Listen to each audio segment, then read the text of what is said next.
чигэж их хоршиж мөчрагаач төшөж толсон алдаж хат мэсэргэж бацсан Odun sudrim no harul siresen Ohan zaya dushmamin Orohan tan zaglushkui bile Odun sikilten haldushkui bile Hantin yushiga hoy bile Han zaya zulik bile Herde uhriki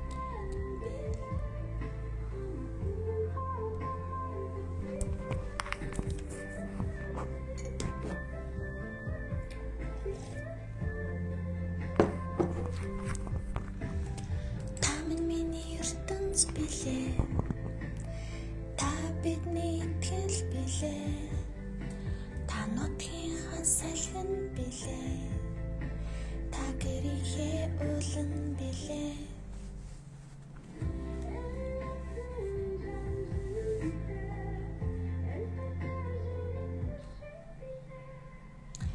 алтанаар мөнгөн сар ач тави минь навралдан багтаагач За сайн байцгаана уу орой минь. За намтай болог пэйжүүдийг дагдаг даагч нартай. За шинээр сонсож байгаа сонсогч нартай энэ орой минь хүргэе. За ингээд намтай болог пэйжүүдийн ээлжилт өнөө оройны лайв хичээл маань сонирхолтой сэдвээр ярих лайв маань эхлэхэд бэлэн болсон байна. За ингээд ажлын өдөр пүрэв гараг болсон байна. Дөрөвдүгээр өдөр өнөөдөр би та нартай маш гоё сонирхолтой мөртлөө маш гоё юм бодуул хуйцтай сэдвийг сонсон гэж ядж байна. За тэгээд эхлээд дүнгэж намайг анх удаа үзэж байгаа хүмүүст өөрийгөө танилцуулъя гэж бодлоо. За би номтой болог пэйжүүдийн модератор багш Мишка гэдэг хүн байна. Намайг Мишка гэж дуудаж болно.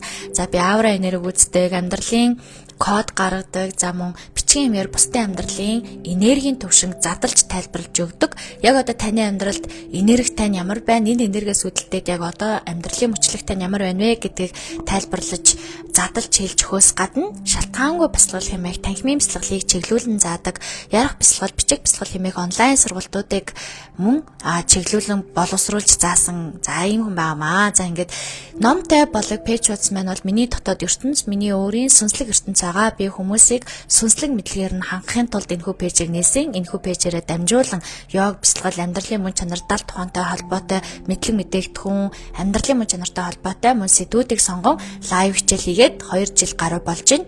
За мөн энэхүү пэйж маань нэгдээд 6 жил орчим болж байна. За энэхүү пэйжээрээ дамжуулан шүлэг, дуу, пост, за мөн сүнслэг мэдээлэлтэй холбоотой мэдээллүүд, лайв хичээлүүд гэдэг өөрөөсөө гарч болох бүхнээ дэлгэн гаргаж хүргэдэг ийм одоо пэйж хуудас байгаа. Пэйж хуудас гэж хэлэх дурггүй би өөрийн маань миний дотоод ертөнц, та миний сүнслэг ертөнцөөр аялахыг хүсвэл намтай болог пэйж хуудасаар зочилж үзээрэй. Магадгүй миний дотоод ертөнц таалагдахгүй бол гарч олно. Хэрвээ миний дотоод ертөнц, миний сүнслэг ертөнц таалагдах юм бол тавтай морил гэж хэлмээр байна. За ингээд өдөр болгон сонсдог хүмүүс маань, намайг дагдаг сурагчид маань, за мөн яг одоо анх удаа сонирхож үзэж байгаа бүх хүмүүстээ энэ орой минь хүргэе. Өнөөдрийн маань сэдв бол яг биднэрт нэг зүйлийг ингээд онгойлгож бодуулаад нэг зүйлийг ч гэсэн мэдүүлэх болов гэж бодож байна. Бүх сэдвүүд маань ер нь сүнслэг далд тухамсартай холбоотой сэдвүүд байдаг. Гэхдээ амьдрал ахуйд яаж уялддээ? Энэ өдөр тутмын маань амьдралд хэрхэн яаж холбогддсон бэ гэдэг талаас нь тайлбарлан хэлж тайлбарлаж өгөхийг хичээдэг байгаа. За ингээд та нар маань би ингээд цаг гаргаад лайв хийгээд ингээд нэг гоё сэдвээр ярилцж байгаа юм чинь та нар маань ч гэсэн надтай цаг гаргаад хамтдаа гоё амин тарилжаа үсгээд, комент хийгээд, лайк дараад, шеэр хийгээд, магадгүй өөр хүмүүст энэ сэдвээр сонирхолтой байж магадгүй гэж бодсон хүмүүс руугаа меншн хийгээд, за тэгээ мөн надтай хамт байгаарай гэж уриалмаар байна. Надтай хамт байгаач гэж хүсмээр байна.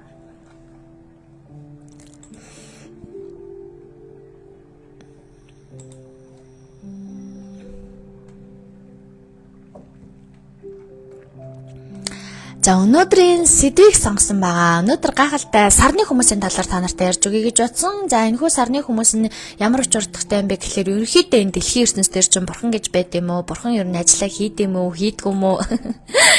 За энэ сарны хүмүүс нь өөрсдөө одоо ямар утга учиртай төрдийн гэх мэтчлэн ямар хүмүүс энэ одоо дэлхий дээр сарны хүмүүс юм явдсан бэ гэдгийг бас тайлбарлая гэж бодсон.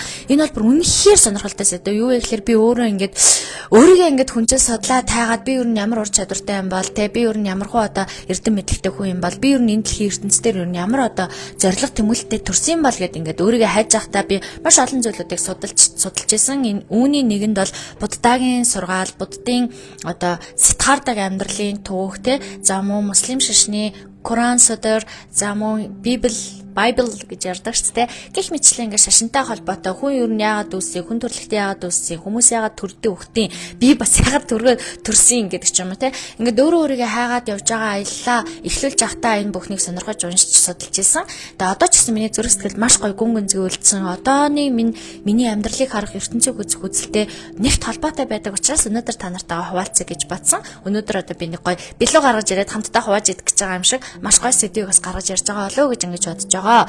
За ингээд эртний шилдэг зүнд шидэн сүнслэг хүч чадалтай хүмүүс байдаг тий. За эдгээр хүмүүс байдаг гэдгийг бид нар мэддэг ч гэсэндээ энэ хүмүүс нь яг ингээд дэлхийн энэ тойрогт яг одоогийн байгаа энэ дэлхийн ертөнцийн мөчлөгт хэрхэн яаж нөлөөлсөн. За энэ одоо хугтгуунуудыг бид нар хэрхэн яаж ашигладаг гэдгийг бас задлан энергийн хувьд ингээд задлан тайлбарлаж өгөхийг хичээж байгаа.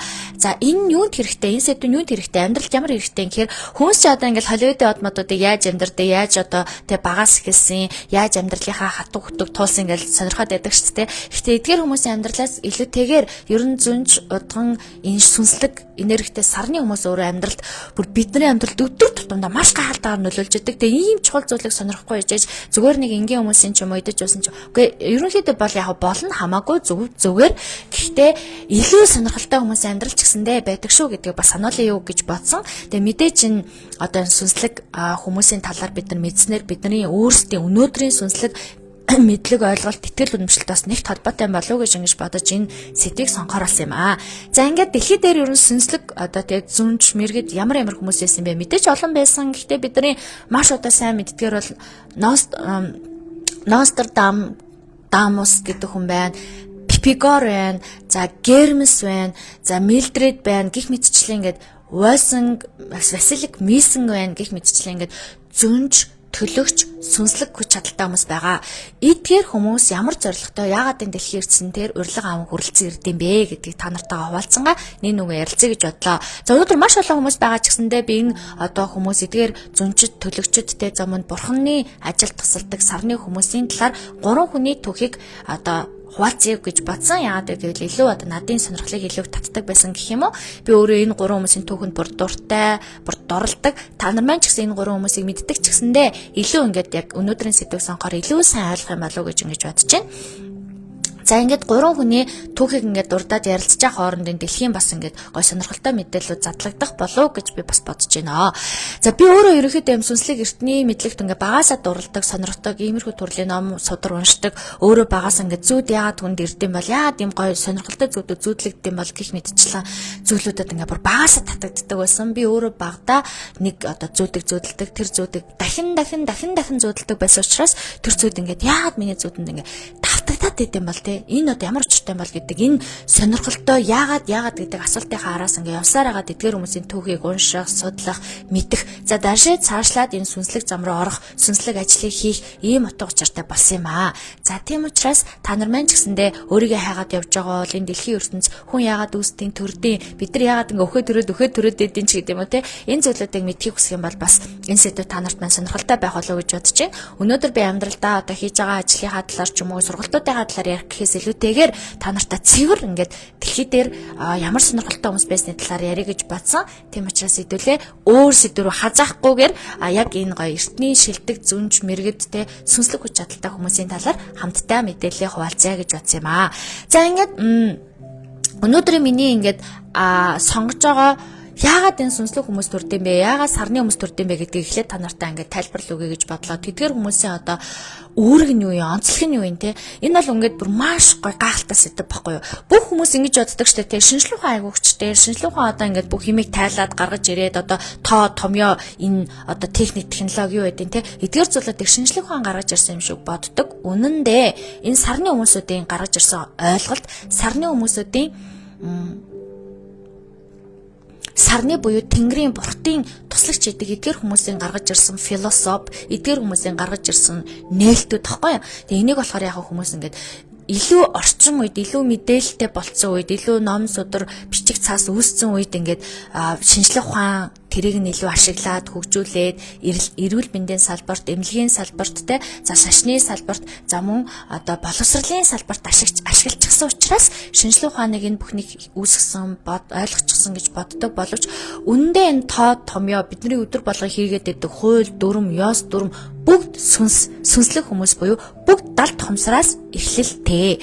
Бүх зүйл өөрөө далд тухамсараас эхлэлтэй. Хэрвээ далд тухамсар гэж байгаагүй, энерги гэж байгаагүй, энэ дэлхийн ертөнцийн анхны тесрэлтийн одоо тесрэлт болоогүй байсан бол өнөөдрийн бид нар шинжлэх ухаан, энэ компьютер, радио, бидний энэ шүтэд байгаа тийм шинжлэх ухаан гэдэг зүйл өөрөө байхгүй байх байсан. Далд ертөнц гэдэг зүйл бүх зүйлийг үүсгэсэн. Бүх зүйлийн төгсгөл мөн далд ертөнц байх болно. За энийг бол яг би нэг те зөнчлөд хэлээд байгаа зүйл биш. Энэ угаасаа ингээд энэ зүйлийг уншаад судлаа явж байгаа бүх хүмүүс тодорхой зүйл байдаг юм аа. Нэрэл тийм юм биш гэж ингэж хүлээж авдаг. Хүн нэг юм баттай ноттой юм мэдчихээрээ нэрэл тийм штэ гэж хүлээж авдаг шиг тэгж хүлээж авдаг. Гэхдээ үнэндээ хүмүүс болохоор гарт баригддаг, нүдэнд харагддаг, шинжлэх ухаанаар батлагдсан, нотлогдсон зүйл гэж яриад байгаа мөртлөө тэр гарт баригддаг, нүдэнд харагддаг, шинжлэх ухаанаар батлагдсан, нотлогдсон зүйл чинь батлагдаж нотлогдоогүй далд ертөнцөөс ирсэн мэдээлэл гэдгийг ерөөсөө хинч анзаардаг. Ерөөсөө хин ч ингэж ойлгодоггүй. Үнэн дээр та би ингээ хүмүүс ярьдаг шүү. Би бүр энийг ерөөсөө ойлгодоггүй. Юу гэхээр би ингээ техникч хүн, эсвэл би инженер хүн, би бол шинжлэх ухаанч суурьтай хүн энэ гэдэг юм яриад байдیں۔ Өөрөө шинжлэх ухаангүй те далд ертөнц буюу хайрын энергиэс бүтчихэд юун шинжлэх ухааныг шүтээд шинжлэх ухаан л байх хэвээр ганцхан энэ дэлхий дээр шинжлэх ухаан л байх хэвээр юм шиг гэж ярьдсан бэ. Зөвхөн яагаад ингээд далд ухамсартай, далд одоо мэдрэмжтэй хүмүүсийн энэ юм батлагдаагүй, нотлогдоогүй гэдэг утгагүйгээр яагаад ингээд энэ үзэл бодлыг дардсан бэ гэдгийг би үнэндээ ойлгодоггүй. Яагаад гэвэл энэ бүх юм чинь далд ертөнцөөс эхэлдэг шүү дээ. Бүх юм чинь өөрөө далд ертөнц буюу өөрөө байхгүйгээс, батлаагүйгээс, нотлоогүйгээс, хараагүйгээс эхлэлтэй. Таны өнөөдрийн тоо бодоод явж байгаа тоо, уншаад явж байгаа бичих цаас, өнөөдөр хийж байгаа ажлын мессеж чинь хүртэл бүгдөө далд ертөнцөөс эхлэлтэй байхгүй юу? Тэнгүүд хүмүүс шинжлэх ухаан далд ертөнцөд юу яа одоо нэг хийсвэр хоосон юм энэ төр гэж ярьдаг. Уучлаарай. Энэ нь бүр ямар ч хоосон зүйл байхгүй. Энэ нь бүр ямар ч хий хоосон зүйл байхгүй. Үнэн дээр далд ертөнц гэдэг бол цэвэр бүр бодит те чин үнс одоо бодит зүйл байхгүй юу. За үүний талаар яг би батас нотлоод ингээд зөндөө олон түүхүүдийг ярьж чаднаа. Би зөндөө олон те дурсамжийг зөндөө олон түүхүүдийг би дурдж чадах ч гэсэндээ өнөөдөр яг бидний бүгдөө мэддэг мөртлөө бүгдэнтэй нь холбоотой тэр түүхүүдийг би дурдъя.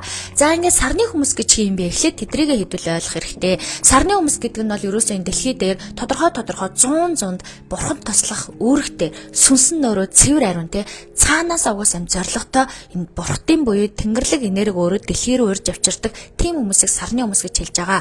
Энэ нь юу гэсэн үг гэхээр сарны энергитэй нэгт холбоотой тэрэл сарнаар илүү хүчээ авдаг, тэрэл сарнаар илүү их одоо зүн тайлал хийдэг, мэдрэмж нь өсдөг те зүн сов мэдрэмж өндөртэй өөрөө бусдын бодол сэтгэл хөдлөлийг маш өндөр түвшинд мэдэрдэг, бусдаас энергийг нь уншиж чаддаг, ихэвчлэн ингээд шүн илүү төвлөр шүн ингээд ямар нэгэн зүйлийг бичиж тэмдэглэж үлдээсэн сарны мөчлөг буюу сарны одоо нэг мөчлгүүдтэй ингээд өдрүүд дайгуу мэдрэмтгий ханддаг ийм түүхэн бодит хүмүүс энэ дэлхий дээр амьдардаг байсан, амьдарсаарч байгаа. Цаастаач энэ хүмүүс төрсөөр байх болно. Одоо ч ийм хүмүүс төрсөөр байдаг. За энэ хүмүүсийн онцлог яагаад энэ дэлхий дээр ийм сарны хүмүүс буюу сарны шин чанартай, далд ухамсарын мэдрэмжтэй, бусдыг тайлж уншиж чаддаг, бусдад энерги эмчилгээ хийдэг, бусдын зүн совин амьдралыг одоо тэ шидэт таринаараа, за мөн сэтгэлийн тайтгалаараа, өөрийнхөө үгээрээ, өөрийнхөө энергиэрээ хүмүүс тусалдаг хүмүүс төрдөйм бэ. Энэ хүмүүсийн онцлог шинж нь өөрөө юу гэдэм бэ гэхээр дэлхийн өөрөө дотоод буюу гадаад гэсэн хоёр шин чанартай. Гадаад одоо шин чанар нь бол одоо ерөөхдөө бидний нүдэнд харагдаж гарт баригдаж байгаа зүйлүүд байгаа.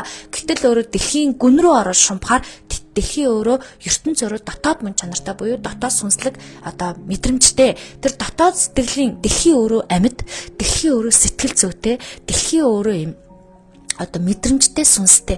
Тэр дэлхийн сүнстэй холбогдож чаддаг, ойлголтыг авч чаддаг, тэр дэлхийг илүү сайхан байлгахын төлөө, хүмүүсийн амьдралыг илүү жаргалтай байлгахын төлөө одоо зорилготой төрдөг хүмүүс бол сарны хүмүүс байдаг. Энэ хүмүүс бол бясалгал хийдэг, зүүн совингоо сонсож чаддаг, энергитэй ажилдаг.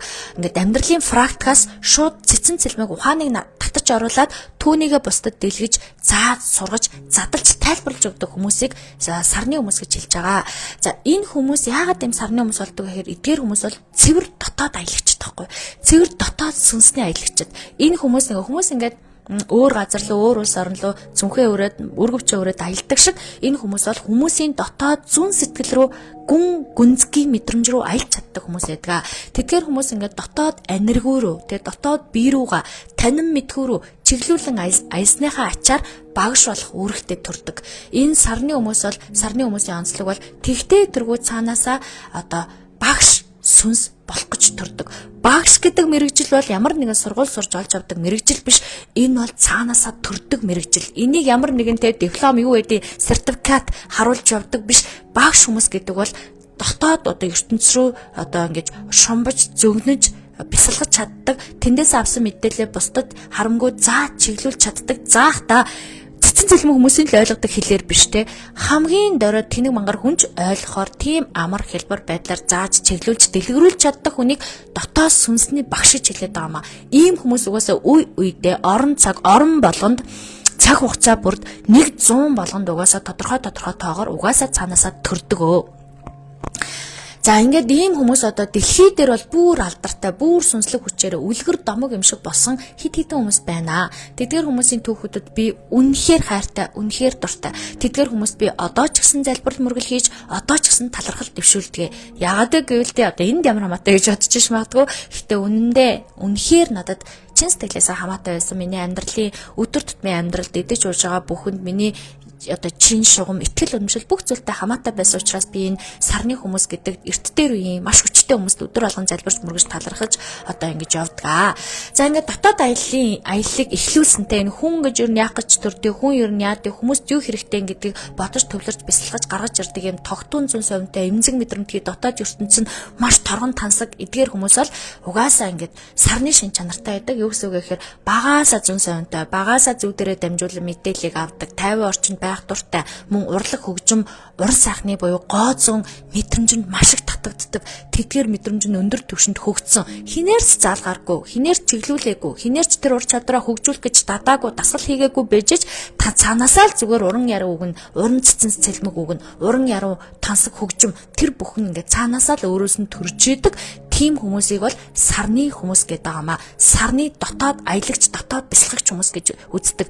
Эдгээр хүмүүсийн амьдрал яг жоохон өвөрмөц онцгой. Ингийн хүмүүсийг бодвол ерөн илүү энерги татагддаг, юмсыг илүү мөн чанартай хүлээж авдаг, илүү дотроос нь хүлээж авдаг. Ямар шалтгаангүйгээр маш олон үйл явдлууд амьдралд нь тэгтээ тэргүй болж л байдаг, болсоорч байх болно, босоорч ирсэн. Ийм хүмүүс байдаг. Яагаад гэвэл тэр хүмүүс энергийн задаргаа их гэж, амьдрал дэлхийн ертөнцийн шинэ мэдээллийг авчрах гэж, шинэ нээлтүүдийг хийх гэж, шинэ эрен зүйнд туслах гэж, бурхтын ажлыг дэлхийн ертөнц рүү задлж өгөх гэж төрдөг учраас ийм байгаамаа. За жишээ нь хар ухаанаар бодъё л да. Та нэг мундаг удирдах захирал дарга бай гэж бодъё. Таны тэр ажлуудыг гүйцэтгэхэд тусалдаг туслагч те нарийн бичиг гэж хэлдэг штэ. Тэдгээр тийм туслагч байхгүй бол та мундаг цэцэн цэлмэг санаа дэвшүүлээд мундаг цэцэн цэлмэг төсөл хөтөлбөр боловсруулсан ч гэсэндээ тэрийг нь гүйцэтгэх, тэрийг нь ажил хэрэг болгох, тэрийг нь зөв хүмүүст хуваарлж өгөх байхгүй бол энэ бүхэн ажил хэрэг болохгүйтэй адилхан бурхан ч гэсэндээ бүгдийг чаддаг хүчтэй чадaltaй энерги ч гэсэндээ тэр зүйлүүдийг чиглүүлж өгөх жинхэнэ бодит энэ дэлхий гэдэг гариг дээр амьдарч байгаа хүн гэдэг төрлийг авсан хүн туслагч байхгүй бол бурхад ч гэсэндээ хүчээ өөрөө бас ингэж гаргаж дэлхий дээр бодит болгох боломжгүй байдаг. Тийм учраас бурхадд ч гэсэн тусламж хэрэгтэй байдаг. Дарга захирал хүмүүс, удирдагч хүмүүст тэгээд туслагч хэрэгтэй байдаг шиг бурхтад ч гэсэн туслагч хэрэгтэй байдаг. Тэгэхээр тэр туслагч нар бол энэ эмчилэгч, эдгээгч, ангаагч бурхтын үгийг, бурхтын дуу хоолойг шууд утгаараа буюу далд утгаараа дамжуулдаг хүмүүсийг сарны сүнсний хүмүүс гэж нэрлэдэг. За харин сарны хүмүүстэй сарны зүнчид одоо хэрхэн яаж энэ зөгнөл тайллаа авдаг вэ гэд ингээд маш олон янзаар ингээд судалж уншиж үзэхээр сарны хүмүүс бол ер нь амьдралдаа яг хуу янз янзаар төрдөг. Бөөгийн сахиустай байж болно, тэнгэрийн сахиусан тэнгэрүүдтэй холбогддог байж болно, эмэгтэйлэг энерги буюу одоо юм бод садван дүрээр ирсэн байж болно. Эсвэл бясалгагч буюу бясалгалын одоо багш бясалгагч хүний тэр ур чадвар тэр шинж тэмдгээр сарны хүмүүс ингээд зөнгөө буюу мэдрэмжээ мэдлэгээ тайлж гаргаж авдаг. Одоо хүмүүс бол яг ингэж боддог нөө бүх юм ингээл те нэг багшаар заалгасан чинь нэг цэцэн цэлмэг хүнээр заалгасан мэдлэгийг л өө чи тэрнээс сурсан аюу энэс сураа аюу гэдэг хамгийн анх тэр мэдлэг чи хинээс гарсан юм бэ? Юунаас гарсан юм бэ? Та ингээд өөрийнхөө үзэж сурж байгаа бүх мэдлэгийг ингээд бүр ухаад үз. Тэр чинь нэг бясалгагч зүнж те нэг сарны буюу ингээд мэдээлэл дамжуулдаг хинч зааж өгөөгүй хүн тэрийг олж мэдээд ингээд дэлгэрүүлсэн юм а. Тэгэхээр хинээрч заалгаагүй мэдлэг төрдөг байхгүй. Энэ бол маш онцгой гахалтай хүмүүст өргөж төрсөөр ирсэн, одоо ч гэсэн төрсөөр байгаа. Сарны хүмүүс бол сарны мөчлийн одоо энэ пилс одоо орон зурхааг гаргадаг ч юм уу те зүүн сонгоо илүү хөгжүүлдэг ч юм уу, энергийн цэвэрлэгээ хамгаалтын талаар мэдээлэл өгж ин энергитэй холбогддог ч юм уу, бясалгал йог зардаг ч юм уу, тарины мэдлэгийг дэлгэрүүлдэг ч юм уу. Ингээ өөр ингэсэн онцлогтой өөр ингэсэн давуу болон одоо нэг давуу тал өөр ингэсэн онцлогоороо дамжуулан тэр юмаа ингэж чиглэж барьж явдаг гэх юм уу. Янз бүр байдаг.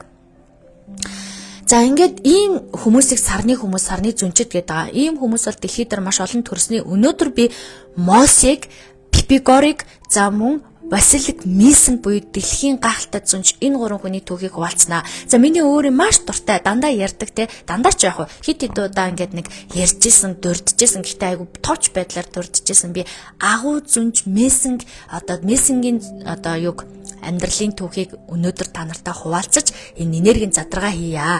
За энэ Мисэн гэдэг хүн бол би үнэхээр шүтдэг энэ үнэхээр гахалтай зүнс үнэхээр гахалтай сарны хүн энэ хүн өөрөө еврей хүн.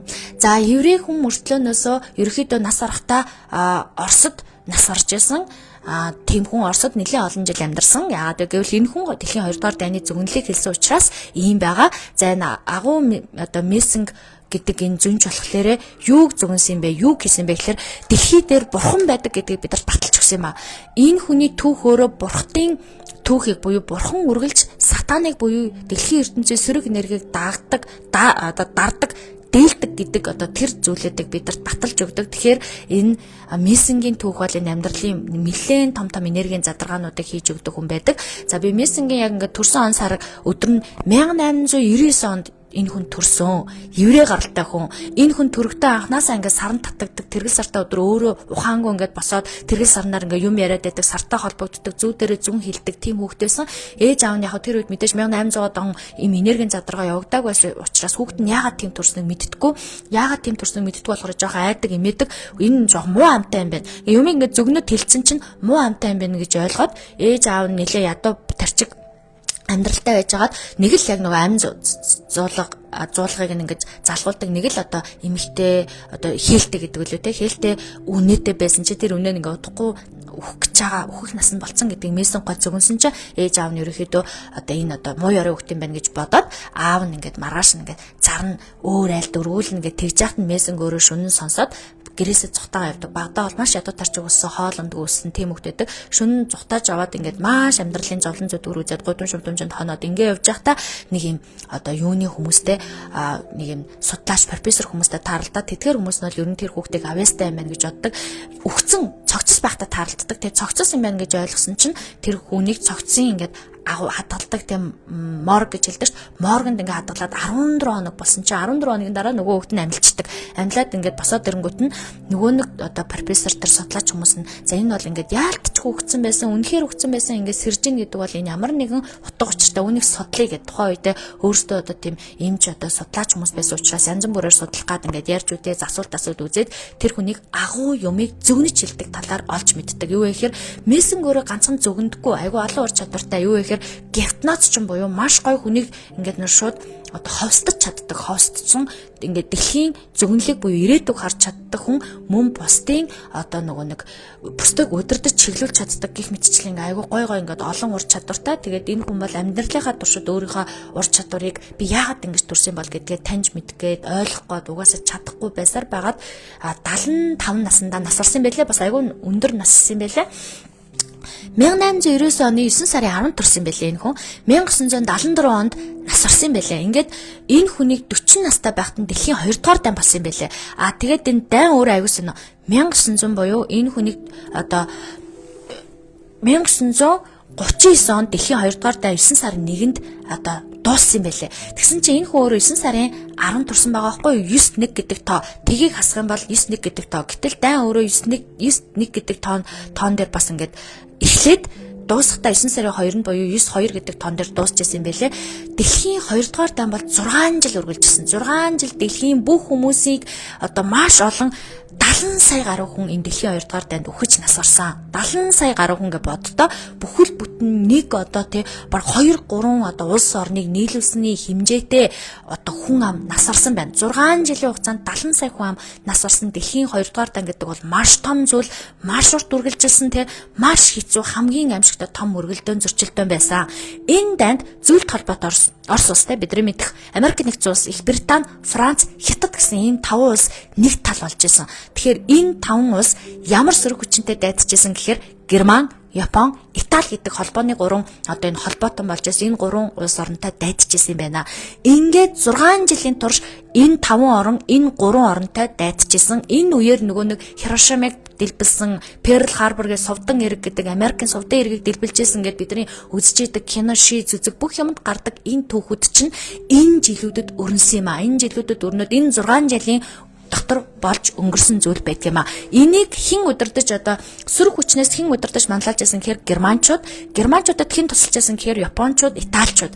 Нөгөө талаас зөвлөлт холбоот Орос улс энэ дайны бүр хамгийн том жанжин шугамтай тэргүүн шугамж явж исэн буюу зөвлөлт холбоот улс нь ер нь энэ дайныг одоо дарсан гэж хэлж болно. Гэхдээ Америк нэгдсэн улс, Их Британичууд энэ дайнд бид нар оролцох хэрэгтэй байна. Энэ бидний дайн байна гэдгийг шийдсэн. Гэхдээ шийдэхдээ энэ 6 жилийн турш Оросын холбооны улс Германтай дайтад, Япон, Италитай дайтж байхад өөрөө Америкчууд бидний дайн гэж үзээгүй. Их Британичууд мөн Черчилль тухайн үед амьдарч исэн.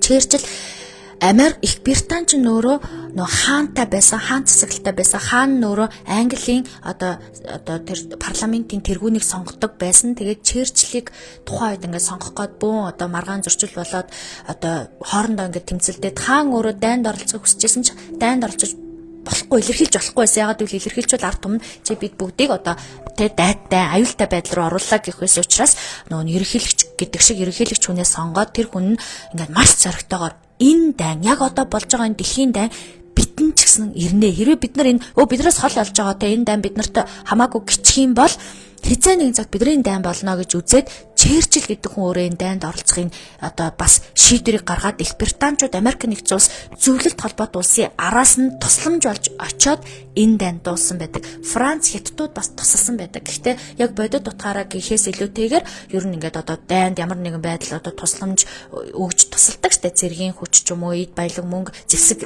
одоо зэр зэвсэг ч юм уу те. Эдгээр зүйлүүдийг өгж тусалдаг шиг ингэж туслаад 5 энэ холбооны улс энэ Герман, Япон, Италийн өөдөөс дайтаад ингээд энэ дайнд дууссан байх нэ. Гэхдээ энэ дайныг ингээд харахаартай ингээд дунд нь хоорондоо ингээд айгүйх ингээд зөрчилдөө тэмцэлдээд нэг нэгэндээ туслах гад ийм болоод байгаа юм шиг мөртлөө яг үнэндээ энэ дайн хэн дуусгасан бэ гэхээр бурхан дуусгасан. За яагаад бурхан дуусгасан бэ гэхээр энэ дайны он жилүүдэд угаасаа цаанаасаа агун Месен гэдэг зүнж гэдэг сарны хүн тэр зунд төрсөн. Тэр зунд тэр төрсөн хүн 1899 оны 9 сарын 10 төрсөн. Тэр хүнийг 40 настай байх үед нь буюу өөрийгөө өршөө олоод зөвнөлөө хилдэг болсон олон хүмүүс буюу Европын орнуудад өөрийгөө таниулаад тэр зөвнөлөөрөө яг юу хийхээ мэддэггүй байсан учраас тухайн үед тийм сонгодог урлаг үзүүлж явдаг байсан. Хүмүүсийг ингээд тайзан дээр удирдаад гипноз буюу ховсын эмчилгээ хийгээд ховсоор ингээд инээлгээ дуулуулад одоо юм яриулаад ингээд удирдах байгаагаа харуулад ийм сонгодог урлаг одоо гэдэг юм гаргаж ирээд ингээд тайлан тоглолчиг юм хийгээ явдаг. Хүмүүст ингээд зүн ирээдүгийг харж чаддгаа, зөгнөж чаддгаа, ингэж гипноз хийж одоо ховстож чаддгаа үзүүлээд явдаг байсан. За ингээ явдаг байсан чинь 40 наснд нь дайн дэгджээ. Тэр хүн энэ Месенгийг Европт байхад энэ дайн дэгдсэн. Месен өөрөө Польшид ингээ Германтай ойрхон Польшид ингээ амьдарч байхдаа ингээ энэ дайн эхлээл дайн эхэлж байхад бол юу ч мэдгүй тоглолтоо хийгээл ингээл эхний жилүүдэд зайн 6 жил үргэлжилж байгаа. Эхлээд ингээд эхэлж явах үед нь бол юу ч мэдгүй тоглолтоо үзүүлээ явж идэг.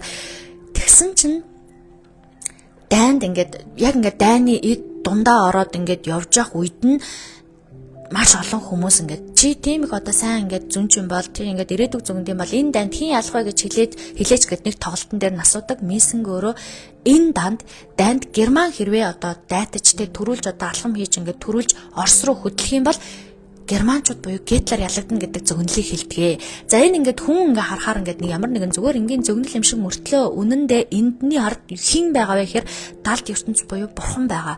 Бурхан өөрөө тэр сарны хүнд өөрөө маш том зөгнөлийг байнга өгдөг байсан буюу эрг энерги тэр хүнд зөгнөлийг урьдчилж ингэж харуулдаг байсан. Тэр хүн 75 нас амьдрахтаа 75 жил амьдрахтаа яагаад энэ зөгнөл нүдэнд нь харагддгийг яагаад энийг мэддгээ хизээч олж мэдэж чаддаггүй. Гэхдээ тэр хүний шавн Оля гэдэг эмэгтэй Орос эмэгтэй энэ хүн ийм учиртай хүн байсан байна гэд багшийнхаа одоо мөн чанарыг нь дараа нь тайлдгаа.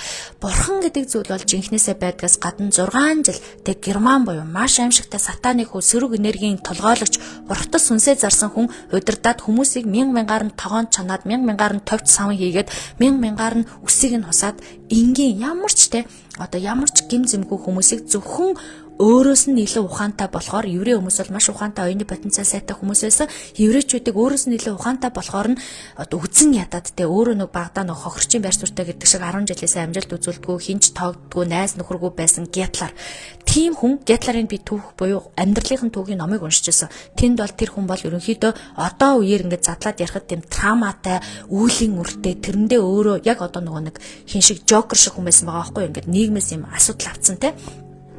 Тийм хүн өөрөөс нь илүү ухаантай цэцэн цэлмэг хүмүүсийг хараад бүр үзэн ядсан. Тэгээд тийм учраас өөрөө ингээд надад альбан тушаал эрхэл юм бол би бол энэ хүмүүсийг хомроглон устгана гэдэг байсан. Гэхдээ Гитлер их сонио. Одоо ямар нэгэн хүмүүсийг ингээд еврей хүмүүсийг алхаас өмнө дандаа еврей хүмүүсээс төрүүлээд ингээд цэцэн цэлмэг хүмүүсээс нь юм асуудаг. Энэ барилга байшинг яаж одоо барих уу те? Ийм одоо казарм яаж үүсэх үү? Яах вэ гэхэд өөрийнхөө тэр стратеги, дайны стратеги бүгдийг еврейчүүдээр тайлбарлаж, еврейчүүдээр хэлүүлчихэд тэгээд бүгдийг хомроглон устгадаг байсан байгаа байхгүй. Тэгэхээр тэр дайны стратеги буюу тэр одоо Гитлераас гараад байгаа цэцэн цэлмэг юм шиг тэр айхтар зохион байгуулалтаа сахилга баттай юм шиг бүгд еврей хүмүүсийн санал санаачлага. Еврей хүмүүс өөрөө цайлган цагаах учраас тэрийг ингээ боловсруулж өгчөөсөн тийм санаагаа. Тэгэхээр еврей сөрөг энерги буюу Гитлер өөрөө сөрөг энергийг төлөөлж байгаа толгойлогч өөрөө толгой нь хоосон байсан байгаа байхгүй тийм.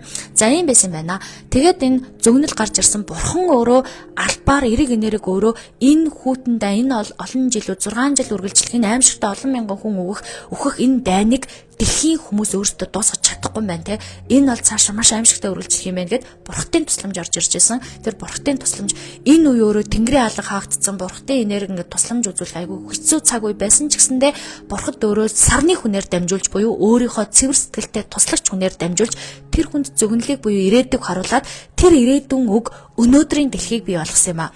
Тэр ирээдүйн үг өнөөдрийн одоо бидний амар амгалан амьдрах те маш олон жилүүд дэлхийн одоо энэ дайнч 1945 оны 9 сарын 2-нд дууссан 45 оноос хойш бид нар 2025 он хүртэл одоо яг ийм хэмжээний айхтар том дайн болохгүй амар амгалан амьдрахад бурхан өөрөө тусалсан юм а. Бурхан өөрөө сарны хүнээр дамжуулан зөгнөлийг илгээсэн. За энэ зөгнөлийг хэлснээс хойш мэдээж аимшигтай зүйл болсон. Гитлер бол мэдээж өөрөө итгэл өмжилтэй далд тухамсараас маш их хайдаг хүн байсан. Тэрнээс ингээд тэрийг мэддэгдүүлэхийг хүсээгүй. Тэгтээ тэр зүнчийг олж одоо устган сөнөөн те одоо үгүй хийн гэж ингэж араас нь хайсан. Мессинг энийг сонсоод өөрөө цухтаагаад Польшоор дамжаад Орос руу дөрөвдөг. Сталин руу явж штэ те. Сталин Гитлер хоёрын хоорондын дайн болж штэ те. Сталин руу ингээд зугтах гад явж явах үедээ Мессинг түүхэнд үлдээсэн маш гайхалтай юмнуудыг одоо мөрүүдийг үлдээсэн. Ямар мөр вэ гэхээр гипноз буюу яг одоо бид нар ингээд ховсын эмчилгээ хийгээд байгаа. Ховсын маш хүчтэй травматай, хүчтэй хүмүүсийг ховсын эмчилгээгээр одоо бид нар эдгээдэг, ангаадаг, эмчилдэг, энгийн амьдралд нь оруулж өгдөг. Энэ ховсыг тэр үед тэр онд Мессинг гэдэг хүн одоо хамгийн өндөр дэлхий дээр одоо юу гэж ярьдаг ч гэдэг рекорд гэж ярьдаг ч гэдэг дэлхийн рекордыг эвдсэн ховсыг хийсэн. Юу вэ гэхээр ховсыг хийхэд ер нь өөртөө ихтэй хүчтэй сахилга баттай тийм өөрийн дотоод хүч ихтэй өндөртэй хүмүүсийг ховс хийхэд айгүй хэцүү байдаг. Тийм хүмүүс бол ховсыг ерөөсөө авдаггүй. Ховсыг ч авдаггүй. Ер нь ямар нэгэн эмчилгээг авахд айгүй хэцүү байдаг. Тэр хүмүүс өөрийн гэсэн йогата өөрийн гэсэн тийм учраас гэтэл тухайн үед нөгөө германчууд эхлээд дайнд эхний хэдэн жил бол дийлээд ялаад маш олон орнуудыг хомроглон эзлээд явж байсан. Польшийг, Нидерландыг, Бельгийг гээд ингээд эзлээд явж байсан. Тийм учраас тэд ингээ маш хүчтэй байсан тий. Ийм хүчтэй байх үед Герман цэргүүдийг 11 цэргийг ховстоод өөрийгөө гетлер болгож харгуулад шоронгоос ингээд яслаад гаргах тэр гипнозыг Мессен гэдэг агуу хүн хийсэн. Тэр хүн гипнозыг хийгээд гаргаад явахдаа бас нэг сонирхолтой зүйл хийсэн. Ямар ч мөнгө ширхэгч төгрөг төлөхгүйгээр Германаас Орос руу одоо богоноор янз бүрийн юм ингээд тээврийн хэрэгсэл дамжаа явж байгаа шүү дээ. Тэр тээврийн хэрэгслүүдэд ямар ч тасалбар төлөөгүй гэж үздэг. Тэр нь түүхэн тэмдэглэгдсэн байдаг. Яагаад гэвэл тэр хүн үргэлж нөгөө нэг гипноз буюу ховсын эмчилгээ, ховсын хүч чадлаараа хүмүүсийг удирдаад тэрийг ингээд тасалбар авцсан юм шиг зүгээр хоосон цаас үзүүлээд тэр тасалбар нь байсан юм шиг ингэж явж ирээд Сталин дээр ирдэг. Сталин мэдээ шалганаа тэр агуу зүнж гэж ярьдаг Европод нэрээд дурсгаад явж исэн тэр хүнийг шалгахын тулд ингээд нэг зөгнөл хэлүүлсэн. Тэр зөгнөл нь бол яг одоо ингээд тэмцээнд явж байгаа энэ олон хөвгүүд өөрийнх нь Василик гэдэг хүү бас тэр тэмцээнд явж байдаг. Одоо энэ спортын тэмцээнд явж байгаа энэ хүмүүс бол онгоцоор онгоц нь насалдаж нас арах юм байна. Маш олон залуу хөвгүүд нас орох учраас та бити онгоцоор явуулаарай гэж Сталинаас гуйдаг. Сталин бол өөрөө одоо тэр хүнийг шалгаж байгаа учраас итгээд хүүгээ зөвхөн вагоноор явуулаад бусдыг онгоцоор явуулдаг. Тэгээд тэр онгоц дэлбэрээд өгдөг. Бүх хүмүүс осолддог. Тэр үед Сталин энэ хүний зөгнөл бол яг үнэн бодит байд юм байна гэж итгээд маш одоо өндөр одоо сэтгэл зүйтэй дайн гэдэг бол маш том таглал. Дайнд сэтгэл зүйн асар хэм зориг байж иж дайныг өөрөө ялдаг. Сталин өөрөө зэр зэвсэг багтаа, хүн хүч багтаа, цэргийн хүч багтаа айжсэн боловч Мессен буюу бурхны сарны хүүгийн энэ зөгнөлөөр Сталин өөрөө маш хүчтэй одоо зориг аваад тэгээд Орос руу дайрдаг. Орос руу дайраад ингээд германчуудыг бүслээд германчуудтай дайтаад ингээд явж байхад маш хэцүү зүйлүүдэд туулж байхад Америкчууд их британчууд энэ дайнд оролцох хэсгээ шийдэж чадахгүй маш их цаг алддаг. Гэхдээ Черчилль гэдэг хүн тухайн үеийн одоо ерөнхийлөгч гэсэн үг шүү дээ, тэр хүн бас онцгой хүн. Тэр бас хүн зүгээр хүн биш. Тэр хүн суун өөрөө хөл муутай хүн байсан боловч бүр ингээд дайнд асар хүчтэй нөлөө үзүүлээд энэ дайн бол бидний дайн, энэ бол дэлхийн дайн, тэр улс орнуудын дайн биш. Бид нар энд оролцох ёстой гэд маш том зориг гаргаад ард иргэдээс асуугаад тэр дайнд оролцсны хүчээр Америкчууд их британчууд нэмэлт хүч олж орж ирээд Франц хятадууд туслаад ингээд энэ дайнд дууссан байдаг. Гэхдээ Орос бол маш хүчтэй бас нөлөө үзүүлсэн. Энэ бүх аимшигтай том хүчин ийм том ийм дайн дуусны дараа юу үргэлжсэн бэ гэхээр дэлхийн улс орнууд маш их хохирол амсан. Сувдан эрэг бэлэгдээ Хиросима Нагасаки буюу Японы нэг бүхэл бүтэн одоо арал гэх юм уу одоо нэг хэсэг нь ингээд өгөөрээд хоосроод тэрний дараа хүйтэн дайн болсон. Юу вэ гэхээр тэрний дараа хүмүүсийн итгэл, хүмүүсийн сэтгэл зүй, хүмүүс маш аимшигтай үлсгэлэн ядуурлыг ингээд туулаад тэрний дараа тэр дэлхийгээ буцаагаад аврахын тулд энэ дайнаас үлдсэн тэр аимшигтай гониг готрлыг давахын тулд дэлхийн хүмүүс хүйтэн дайныг одоо өнгөрүүлж исэн, хүүтэн өдрүүдийг өнгөрүүлж исэн.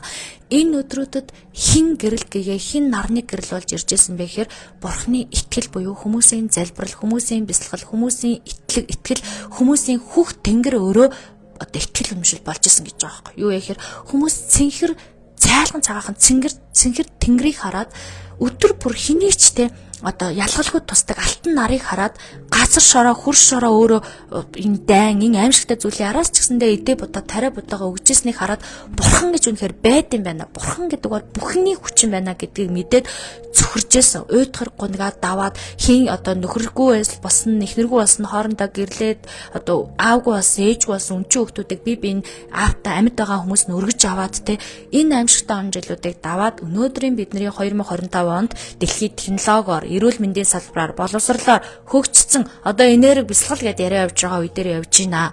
Ийм үеүүдийг туулахын тулд бидэрт бурхтын хүчил тусалж исэн.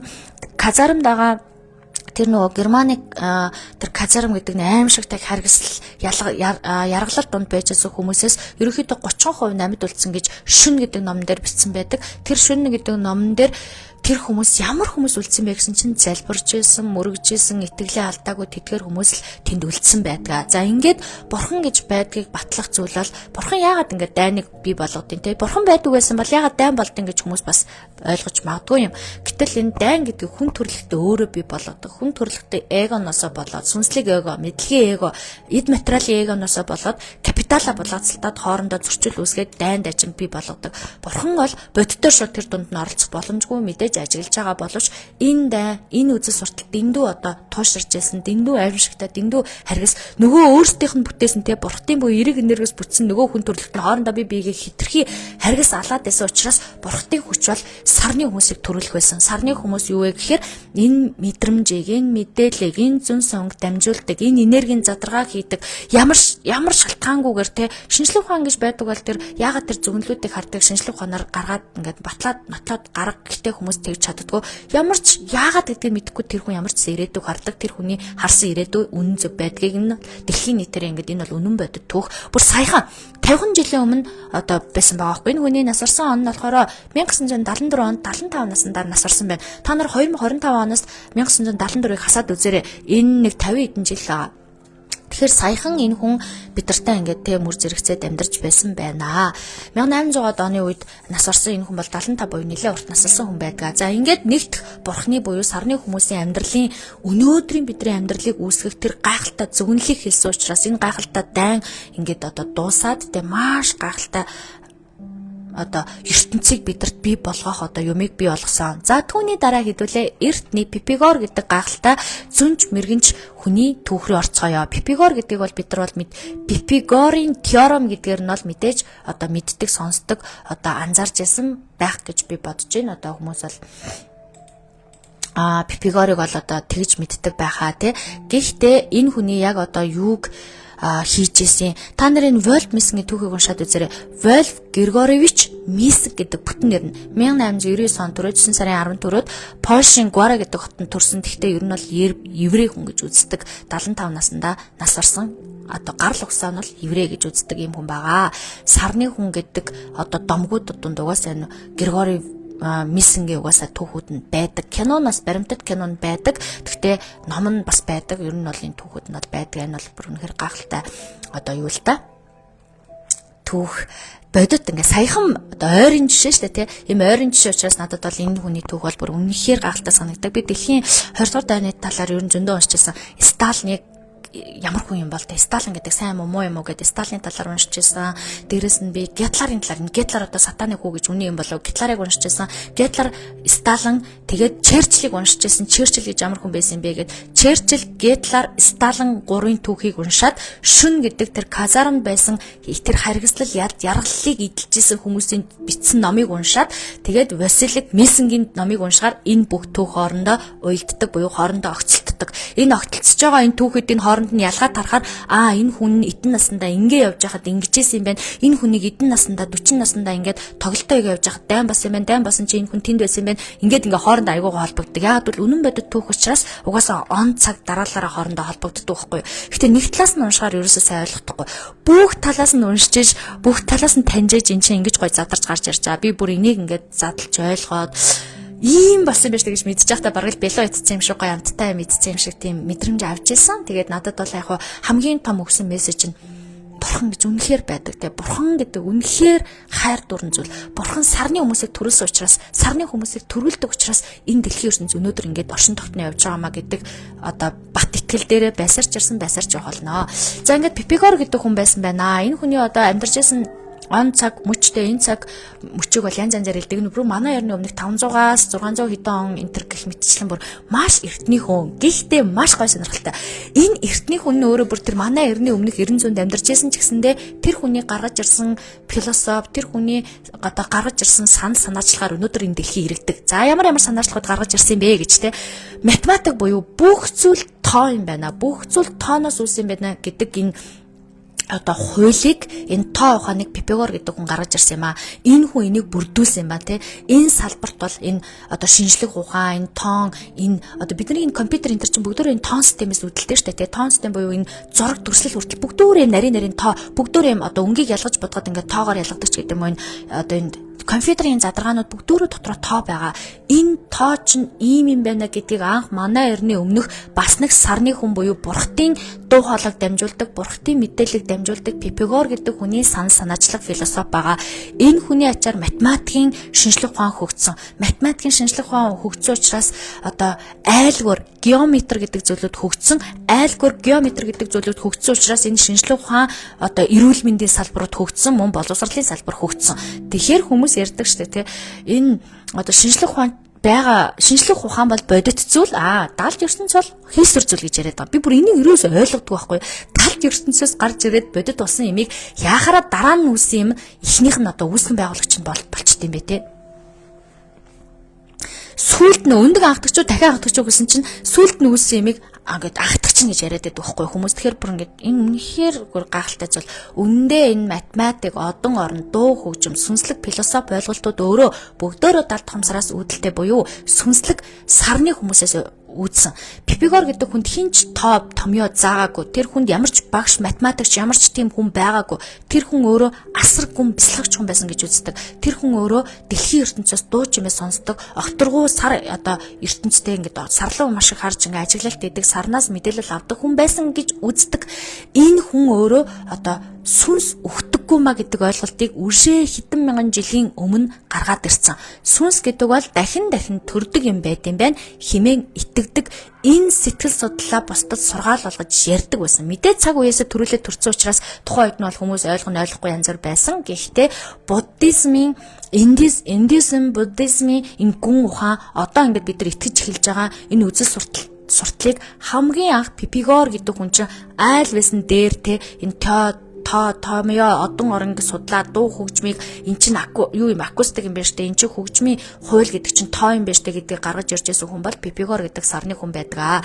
Энэ хүн одоо яагаад юм дэлхий дээр ийм одоо тийм одоо шилдэгтэй өнөөдрийг дэлхий хөгжөхөд ийм том нөлөөсөн юм бэ? Хараа дэлхийн хөгжил гэдэг асар гайхалтай агуу байгааз зөвхөн нэг л хүн дэлхийг өөрчилж чаддаг байгааз нэг л хүн дэлхий дээр төрсний ачаар бид нар энэ айлгуур геометр одоо энэ философи шинжлэх ухаан гэдэг юмыг бий болгосон гэд бодоод үзтээ. Тэгэхээр та ч гэсэндээ ганцхан байхгүй. Та ч гэсэндээ ганцхан хүн.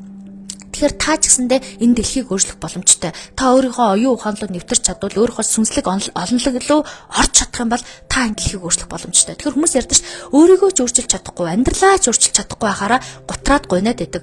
Яагаад байгаа гэхээр та өөрийнхөө гүн олонлог руу орж чадахгүй байгаа байхгүй. Өөрийнхөө гүн тэр дотоод гүн сүнс рүү орж чадахгүй, өөрийнхөө ур чадрыг ашиглаж чадахгүй байгаа тэрхээр амьдралаа ч өөрчлөж чадахгүй, хоолойч чадахгүй, цайгаа чан чадахгүй болчиход байгаа байхгүй юу.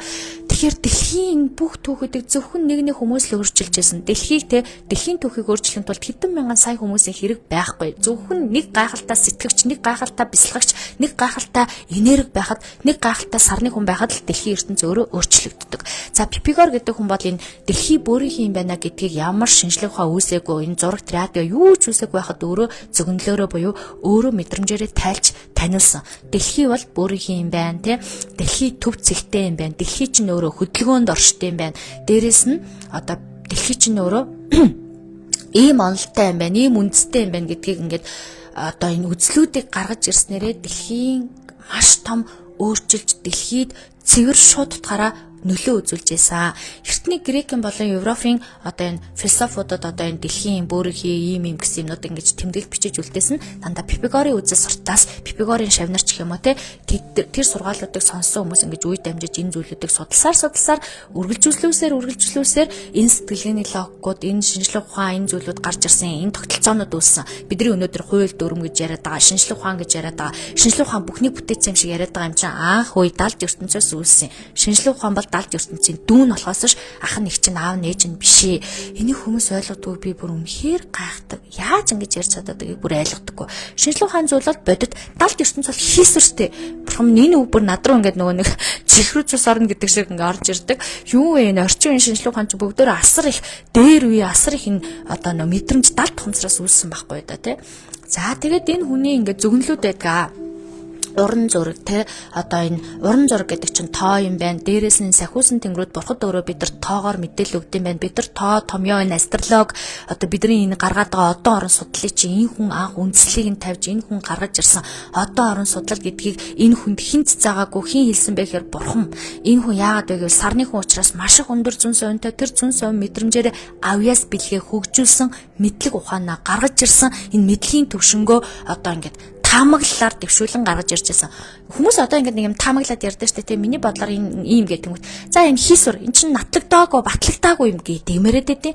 Бүх юм таамаглалаас үүссэн шүү дээ. Чи яаж нотолж батлах юм бэ? Эн чинь нотолж батлах шаардлагач байхгүй. Хүн таамаглалаад дэвшүүлэхээр та итгэж хүлээж авч байвал эн чинь үнэн буюу хүн сүнсээрээ холбогдоод сүнс нь таниад ойлгож ин гэсэн үг шүү дээ. Дэрт дээр үед бүхэл энэ ойлголт эртний одоо цэцэн цэлмэг ухаан мэдлэгийн чадвар чи ерөөсөө таамаглалаас л дэвшилж таамаглалаас л ингэж гарч ирж байсан шүү дээ. Тэгээ тэгсэн чинь хүмүүс одоо ингэж шинжлэх ухаанаар баталсан нотлсон юм хүчтэй, баталсан нотлсон юм гоё, батлаагүй нотлоогүй юу ч гэж яриад байгаа хүмүүс өөрсдөө юу ч шахгүй.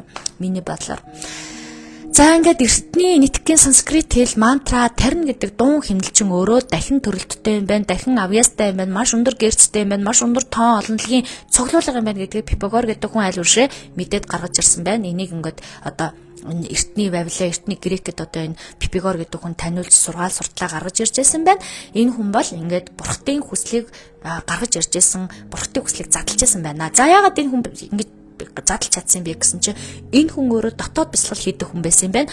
Дуугүй бясалгал гэдэг юмыг хийдэг хүн байсан юм байна. Эртнээсээ. Тэгэд энэ Пифагорын сургуульд одоо тухайн үедээ тэр эртний цэцэн цэлмэг сургуульд нь явж байгаа хүмүүс дуугүй бясалгал гэдэг одоо бүр 6 жил гэлүү 5 жил чив чимээгүй бясалгадаг, чив чимээгүй байж байгаа тэр сургуульд нь суудаг тийм бясалгалд сууж исэн юм байна. Энэ өөрөө маш их одоо суралцах дүрм журамтай, маш их сахилга баттай, маш хэцүү төвлөр шаарддаг, танин мэдхүүн дотоод хаалга үүдээ нээдэг ийм бясалгалын орчин байсан байна. Ийм бясалгалын одоо гүүр байсан байна. Энэ хүн өөрөө дотоод бясалгал, дотоод дуу авианы одоо төлөөлөл байсан байгаа байхгүй, төлөөлөл байсан. Тэгэхээр тэр хүн асар их дотоодосоо одоо мэдээлэл мэдгэтгүүн сонсоод ойлгоод энэ дэлхийг бөөрөнхий ямар ч одоо нөгөө нэг юу гэж байхгүй шүү дээ, хиймэл дагуул магуул гэж байхгүй шүү дээ, хиймэл дагуул гэж байхгүй үе, зураг технологи, онгоц тэр пуужин тийм зүйлүүд байхгүй. Манай эртний өмнөх 500-аад оны үеийн ярьж шүү.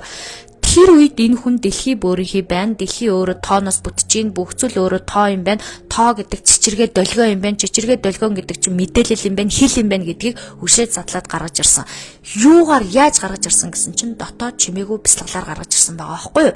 Энэ хүн өөрөө энэ дотоод чимээгүй бясалгал буюу Буддагийн өөрөө Сиддхартагийн төгс гэгэрсэн бурхан болоход хийжсэн арга барилыг тухайн тэр манай эртний өмнөх 900-д ашиглаж хийжсэн юм байна. Тэгээд тэр хүн хаалттай байсан зүрх сэтгэлийнхаа мэдээллийг дотроос нээж чадсан юм байна. Нээж чадсныхаа ачаар энэ сахиусан тэнгэрүүд буюу бурхтын үгийг дэлхийд дамжуулаад тэр бурхтын дэмжүүлсэн үгээр өнөөдөр бидний шинжлэх ухаан хөгжөөд тоо энэ айлгуура одоо математик хөгжөөд тэгээ бид нар чинь энэ компьютер энэ тоо энэ одоо зурагт яад утсыг бид нар бүтээж чадсан байхгүй да. Тэгэхээр чин далд ухамсарыг шөтөхгүй яах юм бэ? Далд энергийг шөтөхгүй яах юм бэ? Таамаглал гэдэгт итгэхгүй яах юм бэ? Бурхан гэдэгт одоо тэг бүр ингээ бууж өгөхгүй яах юм бэ байгаа байхгүй. Энд чинь бүр айгүй ойлгомжтой зүйл байгаа болооч хүмүүс энийг ойлгохгүй байсаар л байна. Одоо бүхэл бүтэн 2025 онд ч гэсэндээ далд ухамсар энэ зөвнөл те энэ дотоод зүнс өн хүчтэй хүмүүст итгэдэггүй хүмүүсийг би үнэхээр шок гэдэг шиг би үнэхээр гайхдаг. Яг үдэ нөгөө уншиж танаагүйгээс болдог байх л да.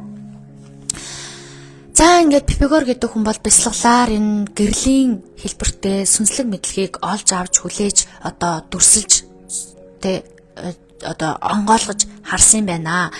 За ингээд түүний дараа Пифагор гэдэг хүн өөрөө энэ тоог ойлгоогүй, хөгжим яруу найргийг ойлгоогүй, урлаг соёлыг ойлгоогүй, дэлхийг бөөрийнхий гэдгийг ойлгоогүй байсан бол өнөөдөр бид нар ямар одоо тэг төвшөнд амьдрах байсан бэ? Өнөөдөр бидний одоо шинжлэх ухаан гişүтээд байгаа зүйл маань өөрөө ямар төвшөнд хөгжих байсан бэ? Зүгээр ингээ юмны дундуур орж ирсэн мэдлэгийг ингээд тэгээ дараа нь хөгцсөн дүүн хүүхэд нь бараг одоо далд ухамсарын хүүхэдтэй шинжлэх ухаан чаа хүүхэд нь байхад ингээд хаан юм шиг заан юм шиг ингээд байгаад байдаг. Би тэгтээ шинжлэх ухааны үүсэж байгаа юм. Шинжлэх ухаан бол агуу, шинжлэх ухаан бол үнэн зөв. Гэхдээ шинжлэх ухааны үүсэл нь өөрөө далд ухамсараас үүссэн гэдгийг л хүмүүс ойлгоосай, үнийг л хүлээж аваасай, үнийг мэддэг болчоосай гэж ингэж бодсон юм аа. Тэгээ иймэрхүү мэдээлэл бол хүмүүс угаасаа л ингээд баг сонирхдаг, баг мэддэг. Тэгээ мэддгүйгээс болоод ингээд айгүй дэлхийн хадлаар ямар ч мэдээлэлгүй байдаг. Мэдээлэлгүйгээс болоод сарны шидтэй одоо сүнслэг мэдээлэл буртад тусалдаг хүмүүсийн ажлыг нь ч ойлгодгүй, зорилгыг нь ч ойлгодгүй, үндсийг нь ч мэдэрдэггүй, хайрлж чаддгүй тий. Тэгэл нэг юм болохоор өөлөл гаднаасаа тэгж харагч дотор гадна дотны хинт чамаагүй тэр хүмүүс бол махан биетэй учраас махан биенийхээ ямар явна. Гэхдээ дотоод сүнсний хүч чадрыг нь таньж нээж нүдэн томруулж харах хэрэгтэй байдаг. За ингээд дахиад дэлхийн түүхэнд маш томор нөлөөлсөн Мосе гэдэг хүн байдаг. За энэ Мосе гэдэг бол Библиэд буюу Библи дотор бичигдсэн түүхэн хүн байдаг. За яг энэ хүнийг зарим хүмүүс түүхэн хүн, зарим нь үлгэр домгийн хүн гэдээ маргалдаж битгэлцдэг юм байлээ. Одоо юу яагаад явд юм бэ лээ мэтгэлцдэг ч гэсэндээ ерөнхийдөө энэ хүн бол байсан гэдэг нь батлагддаг юмнууд бол байдаг. Яагаад гэвэл энэ Мосе гэдэг хүний гаргаж ирсэн хийсэн маш зоригтой үйлдэл өөрөө түүхэнд бичигдсэн, түүхэнд үлдээ тэр Библи гэдэг одоо сургаалаар ингээд дамжуулагдсан биедээ тарсан энэ одоо бидний одоо дагаа энэ хууль дүрмийн эхлэл болж өгсөн юм байна. За юу гэсэн үг вэ? Мосе гэдэг хүн болохоор өөрөө Египтэд амьдарч байсан боол гаралтай хүн байсан. Гэхдээ хааны фараоны нүдэн тусаад өргөмөл хүн болдог, маш гайхалтай. Фараон нь өөрөө тэр хүнийг хүүхдээ ингээд өргөмөл хүүгээ болгоод өөрийнхөө жинхэнэ хүүтэй ингээд хамтдаа амьдруулад хамтдаа ингээд өсгдөг, яг хүүхчгээ өсгдөг. Гэхдээ энэ Мосе өөрөө дунд бусдаас жоохон өөр, тэр одоо дүүгээсээ жоохон өөр ч юм уу тиймэрхүү байж байгаад нэг өдөр Мосе өөрөө бурхантай шууд утгаараа ярьдаг, шууд бурхны дуудлагыг хүлээж авсан сүнслэг одоо сарны хүн гэдгээрээ түүхэндүүлсэн байдаг. Энэ юу гэсэн үг вэ гэхээр Мосетэй өөрөө шууд ингээд бурхан тушаалаа шууд өгсөн, тэр шууд өөрөө дуу хоолоогоор ярьсан. Гэтэ энэ Мосе өөрөө яагаад ингээд тэр бурхны дуу хоолой зөвхөн Мосег сонгосон юм бол, Мосе байсан бол гэж ингэж бодсон чинь Мосе бас л өөрөө сарны хүн буюу ингээд бурхтын дуу хоолойг одоо дамжуулах үүрэгтэй хүн байснаас гадна өөрөө бас ингээд айгүй өндөр наслсан юм байлээ. 125 нассан. Тэгээд ингээд 40 жил өөрөө чимээгүй элсэн цөлөөр аялал хийжсэн. Тэгээд бясалгал хийжсэн байгаа байхгүй, аялал хийгээд ингээд чимээгүй дотоод дуу хоолойны бясалгал гэдэг шиг элсэн цөлөөр явж байхдаа тэр хүн чинь өөрөө ингээд дотоод дуу хоолойтойгоо ингээд сонсоод тэгээд бурхантай буюу одоо цэвэр ариун тэнгэрлэг энергийн дуутай холбогдчихсэн юм байлээ. Тэгээд энэ хүний одоо дэлхийд нөлөөсөн хамгийн чухал зүйл нь болохоор эрхчлөө гэдэг ойлголт нь энэ Мосегийн үйлдэлээс одоо ихтэй гэж үздэг. Хамгийн анх Абрахам Линкольн өөрөө харуудаг хар арьстай хүмүүсийг чөлөөлөх гээд асар аимшигтай нөгөө хүн суртал сэхэтэн Европ орны тэр сэхэтэн хүмүүсийн тэр сэхэтлийн булшнаас нь энэ харууд гэдэг хар арьстай хүмүүсийг бид нар зөв эрхчлөөтэй хүмүүс байх хэрэгтэй. Тэр яг бидэртээ эрхтэг хүмүүс гэж Абрахам Линкольн өөрөө тэр үйлдэлийн араас аимшигтай зориг гаргаж явж байсан. Тэр энэ шудрагаас эрхчлөө гэдэг ойлголт өөрөө анх Мосегоос гаралтай гэж үздэг. За Мосе өөрөө яасан гэхээр тухайн үед эргчлөө байхгүй боолороо хаанаараа хаан эрх мэдлэлтэн сэхэтэн хүмүүс ингээд бусдыг боолцолдог, даралдаг, дээрхэлдэг тийм үзэл суртал байхад анх удаа Мосе гэдэг хүн бас л нэг хүн шүү. Та нар сайн анзаараарай. Нэг л хүн дэлхийн түүхийг өөрчилсөн. Бас л нэг л хүн зүгээр л нэг энгийн турхаа одоо залуу эрэгтэй хүн одоо энэ одоо эрх чөлөө буюу шудрагаас гэдэг ойлголтыг дэлхийд заасан. Дэлхийд тийм сургаал хичээл явуулсан. Юу вэ гэхээр миний арт түмнийг чөлөөл гэдэг ганцхан үгийг хэлээд тэр үгээрээ л одоо бамба буюу ингээд тэр үгээл зөвхөн ингээд тухан дээрээ бичээд татсан юм шиг миний арт түмнийг чөлөөл, миний арт түмнийг чөлөөл, миний арт түмнийг чөлөөлгээд өөрийнхөө ерөнхийдөө бол одоо нөгөө нэг фараоны жинхэнэ хүү буюу одоо хүүхдийг фараоны одоо хааны хүүхдийн өөрийнх нь бол одоо багтаа хамтаа тоглож өссөн дүү нагаа штэ. Тэр дүүгийнхаа эсрэг хэлсээр хагаад маш олон одоо өөрийнхөө Египт хүмүүсийг, еврейчүүдийг египтчүүдээс авраад суллаад чөлөөлөөд миний арт түмнийг явуул гэдэг ганцхан үгээр одоо гаргалгаа буюу бамбаа хийгээд эрхчлөө шудраг осны бэлэг тэмдэг болоод бурхны үгийг дамжуулаад колоничлал гэдэг аимшигтай засаглалыг халаад арьс өнгөний ялгарлын эсрэг тэмцээд энэ нийслэл одоо ч гэсэндээ одоо Абрахам Линкольнгийн одоо хөшөөний доор ингээд эрхчлөө шудраг ос гэдэг энэ үг ингээд бичээстэй байдаг гэж байгаа байхгүй ингээд бичсэн. Энэ шудраг осны гаргалгааг анх Мосе гэдэг хүн гаргаж ирсэн.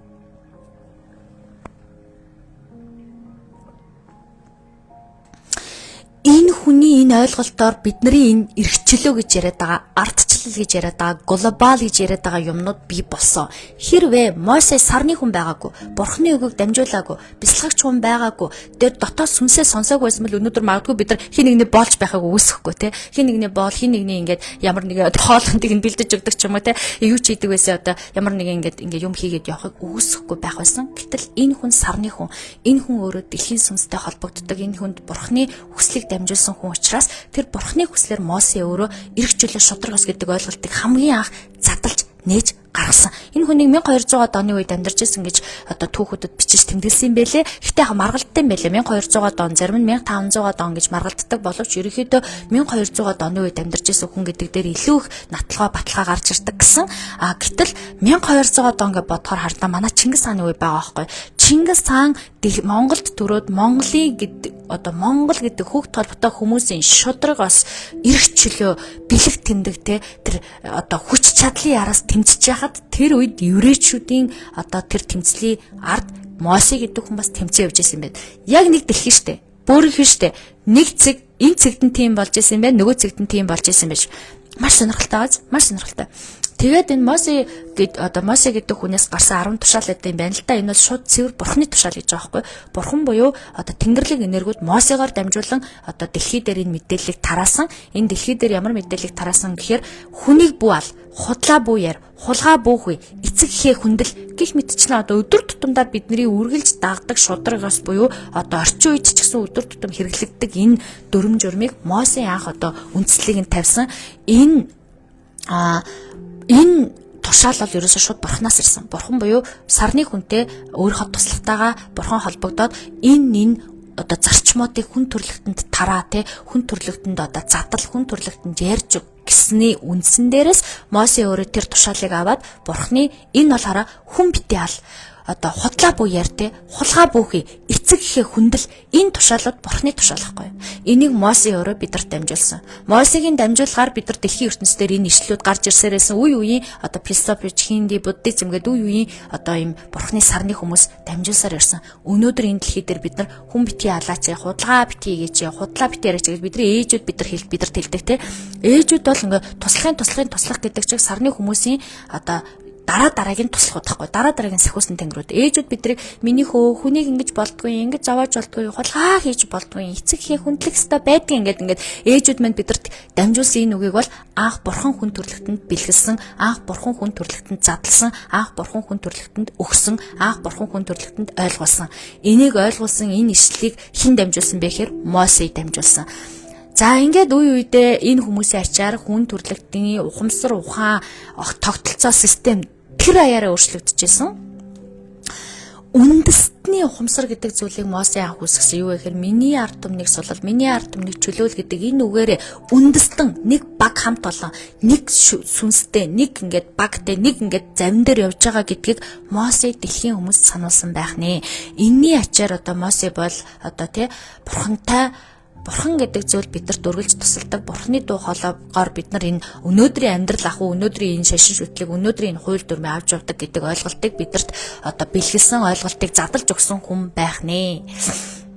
Тэгээд энэ Мосегийн ойлголт бурхны дамжуулсан үгүүд өөрөө шашны үүсэл тавигдахад нөлөөсөн юу вэ гэхээр Христийн болон Исламын шашин өөрөө энэ үзэл сурталаас ихтэй гэж байгаа байхгүй. Христийн болон Исламын шашин энэ үзэл суртал энэ бурхны дамжуулсан үгээс ихтэй буюу энээс дамжуулсан энэ судрууд энэ хичээлүүд гарсаар ирсэн.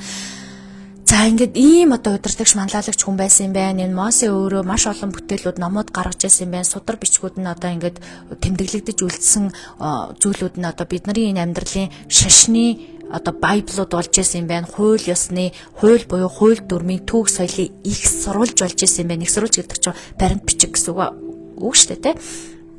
Тэгээд энэ дэлхий чинь энэ Мосегийн шударгаас манай ард түмэн гэдэг ард түмнээ хамгаалаад боолчлын эсрэг тэмцснийхээ ачаар дэлхий ч өөр улс төртэй болсон юм байна. Хууль тогтолцоотой болсон юм байна. Хууль дүрмтэй болсон юм байна. Манай улсын орны хүнийг чи хэрвээ шийдэх юм бол танаа улстай хариуцлага тооцно гэдэг те. Нэг бид нар чи нэг баг хамт олон болсон юм байна. Ийм гайхалтай зүйлүүд бий болсон. Энэ гайхалтай ичэд бурхнаас бий болсон байгааз. Тэгэхээр бурхан биднэрт үргэлж хайртай, бурхны эрэг энергийг үргэлж сарны сүнслэг хүмүүсээр дамжуулан энэ мэдээллүүдийг задлж өгдөг. Урлаг уран зохиолч ч гэсэндээ энэ төгс дүр байсан. Юу вэ гэхээр энэ Мосегийн ингээд бусдыг хамгаалж байгаа дүр өөрийнхөө улс орны хүмүүсийн төлөө өөрийнхөө төрсөн дүү шиг хүнтэй тэмцэлдэжсэн энэ бол дандаа энэ дүр жүжиг болж явдаг. Уран зохиол юу гэдэг те ямар нэг юм нийслэл ямар нэг юм модул загвар болж явдаг. Энэ загваруудыг бид нар ингээд мэдэж сонсож сурсаар агаад эндээс бид нар өөрийн ард түмнийг хамгаалах хэрэгтэй байна. Өөрийн ард түмнийг хайрлах хэрэгтэй байна. Хин нэгний шудраг асны төлөө бид нар тэмцэх хэрэгтэй байна гэдэг энэ гайхалтай бурхны бидэрт бэлгэлсэн ойлголтууд гарч иржээ. За ингээд Мосе бол ерөнхийдөө 1300-аас 1200 оны айл нэг үед амьдарч ирсэн. Хэрвээ 1300-аас 1200 онд амьдарч ирсэн бол энэ хүн чинь 125 настай хүн 125 нассан гэж байгаа байхгүй 40 жил буюу 40 жилийн мөчлөгөөр амьдралаа өөрөө өөрчлөө явж исэн хүн юм бэлээ. Тэгэхээр маш урт насалсан. Сарны хүмүүс бол ерөнхийдөө бас нэлээд урт насалдаг, нэлээд өндөр насалт юм бэлээ. Тэг яагаад гэвэл энэ хүмүүс өөрсдөө маш их мэдээлэл задлах гэж, маш их бүтээлэг үлдээх гэж ирдэг учраас угаасаа ингэж урт насалдаг юм байна гэж би бол дотроо боддог.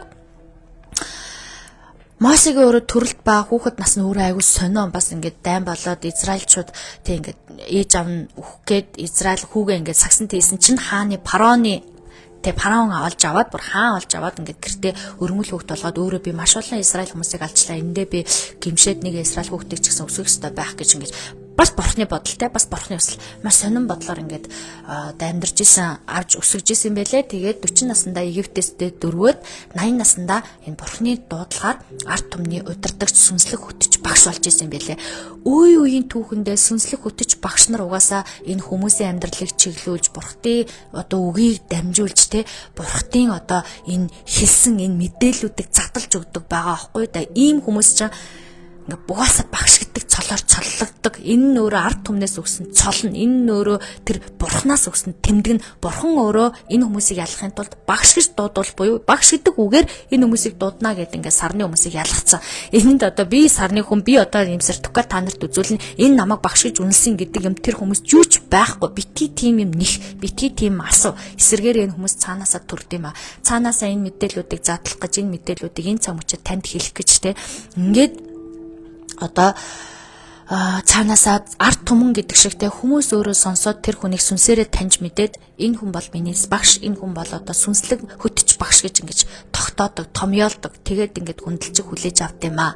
Сарны хүмүүсийг угаасаа багшаа гэж дууддаг. Тэр дээр Пипигор энтерт ямар нэгэн сертификат өгвөл та юмны багш болоорой хинч тэгж хэлээгүй. Тэр хүмүүс чинь төрмөл, заяагдмал, нийгмийн шалгарлаараа буюу нийгмийн захиалгаар багш болж байгаа байхгүй. А яг мэдээж ингээд мэдлэг боловсрлоороо багш болж байгаа хүмүүсийг би хэлээгүй. Цаанаасаа байглаасаа төрсэн багш хүмүүсийг би хэлж байгаа. Цаанаасаа багш болж төрсэн хүмүүс бол энэ мэдээл, энэ задрагаануудыг өөрийнхөө мэдлэг, өөрийнхөө чадвар, өөрийнхөө хичээл зүтгэлээр задлж өгөх гэж, ярьж өгөх гэж, түмэнд түгээх гэж угаасаа төрдөг юм а. 100-100-да 90 үедээ нэг л хүн дэлхийг өөрчилдөг. Хин ч хийж болох байхгүй. Яг одоо энерги 900 болж байна. Манай монголчууд бид нар одоо эрт хилмигдлийн үедээ ингээд бурхан шашнаа тэнгэрийн хаалгаа хаалгуулад, бурхан шашнаа хаалгуулад те бүх бурхан цэцэн цэлмийг энэ тэнгэртэйгээ холбогдчих мэдээлэл авдаг. Бид нар сүнслэг хөтөч багш гэдэг энэ хотогт хувилгаад хүмүүсээ шиддэг хүмүүсээ бүгдийг нь устгахчихсан. Тэгээд тэр хүмүүсийн ингээд үлдэгдэл одоо байхгүй болчихсон те.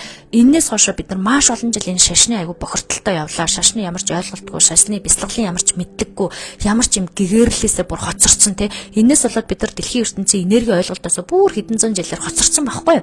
Одоо харин ингээд шинэ 900 эргэжийн глобалчлал буюу ардчлал гэдэг зүйл 90 оноос хойш үүсээд 90 оноос хойш ардчлал үүснээс хойш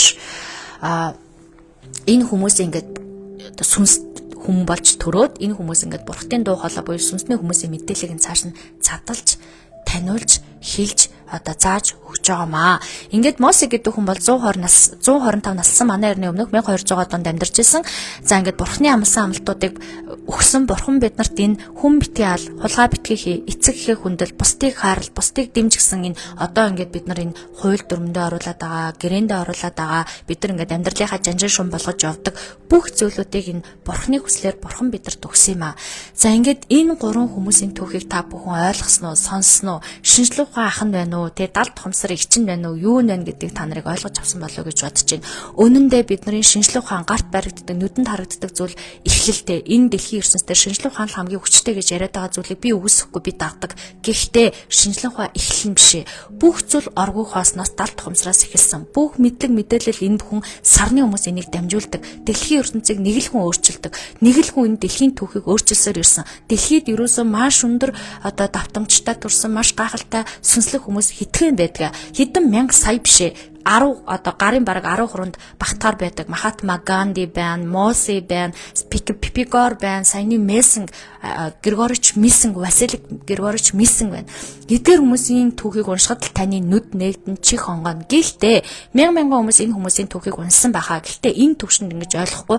Би Гитлер, Сталин, Мосе, Василик те сүнслэг талаас нь, шинжлэх ухааны талаас нь, бодит талаас нь ингэж уншаад энэ бүхнийг ингэж задлж тайлбарлаж чадсан юм аа. Ингээд ингэ ойлгож чадсан. Би зөвхөн нэг л талаас унсан бол хизээш энэ төвшөнд ойлгохгүй байх байсан.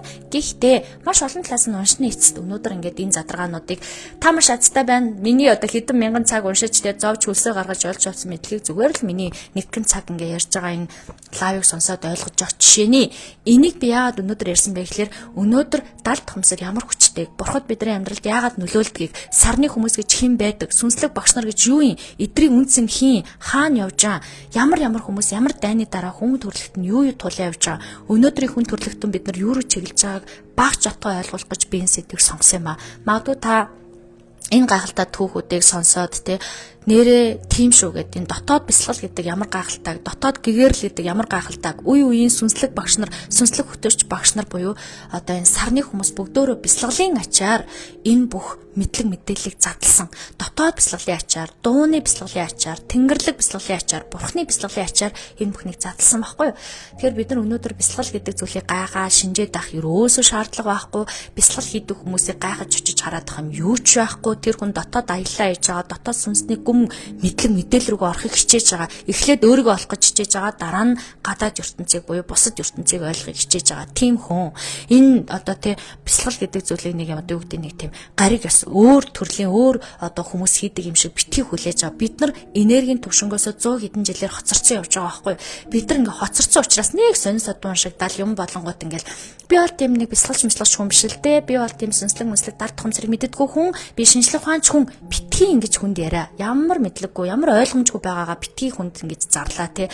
Шинжлэх ухаанч хүн гэдэг би шинжлэх ухааны маш олон гайхалтай нээлтүүдийг мэднэ. Энэ нээлтүүд юунаас ихтэй вэ? Тооноос ихтэй байгаа зү. Тооноос ихтэй. Энэ тоо юунаас ихтэй вэ? Пифагороос ихтэй байгаа зү. Пифагорын теоремоос Пифагор юунаас ихтэй вэ? Пифагор гэдэг хүнд энэ мэдээллийг хэн өгсөн бэ? Бурхан буюу сарны хүн бясалгаж байгаад олж мэдсэн байгаа зү. Тэгэхээр хэн ах нь хэн эзэн вэ те? Хэн одоо аав нь ээж нь байна? Юмд нөгөө ээжигээ аавыгаа ахаа эгчээ ойлгохгүй хүндэтгэж мэдэхгүй байхаар дэлхий дээр эмх замраагүй байдал үүсдэг байхгүй юу? Хинэн нэхлэн гэдгээ мэддэг, хүндэлж чаддаг, хайрлаж чаддаг, ойлгож чаддаг, биширч чаддаг байхаар бүх юмс зөв замдаа ордог. Тэгэхээр яг нь ерөнхийдөө үе үеийн бясалгагч нар, үе үеийн төвс гэгэрсэн бурхад, үе үеийн сарны хүмүүс энэ дэлхийн ертөнцийн задаргаа хийх гээд бурхтад туслаад явж байгаа. Энэ хүмүүс цаанаасаа төрдөг. Энэ хүмүүсийг цаанаасаа хүмүүс автоматар багшаа гэж дууддаг. Багш гэдэг бол олж авдаг мэрэгжил биш. Цаанаасаа төрдөг мэрэгжил. Дэлхийн энергийн захиалгаар төрдөг. Нийгмийн захиалгаар тэр хүн багш болдог. Яагаад вэ гэвэл тэр хүн багшгээс сертификатаа ч юм уу ямар нэг юм харуулах шаардлага байхгүй. Тэр хүний мөн чанар, тэр хүний дуу хоолой, тэр хүний байга байдал, тэр хүний мэдлэг, тэр хүний чадвар, тэр хүний хичээл зүтгэл тэр хүнийг багш болгодог. Тэгээд энэ үе үеийн сүнслэг багш нар, сүнслэг хөтөч багш нар дэлхийн түүхийг өөрчилсөөр, дэлхийн хүмүүсийн майндыг, дэлхийн хүмүүсийн харах өнцгийг өөрчилсөөр, зассаар, залруулсаар, өөрчилсөөр, таамагласаар, тодорхойгүй зүйлүүдийг тодорхой болгосоор, тодорхой зүйлээс тодорхойгүй үүсгэсээр ирсэн. Маш гайхалтай байна. Дахиад өөрөөр гайхалтай хүмүүсийн түүхүүд байдаг. Дахиад өөрөөр гайхалтай хүмүүсийн түүхүүдийг ч гэсэн задлж ярьж чадна.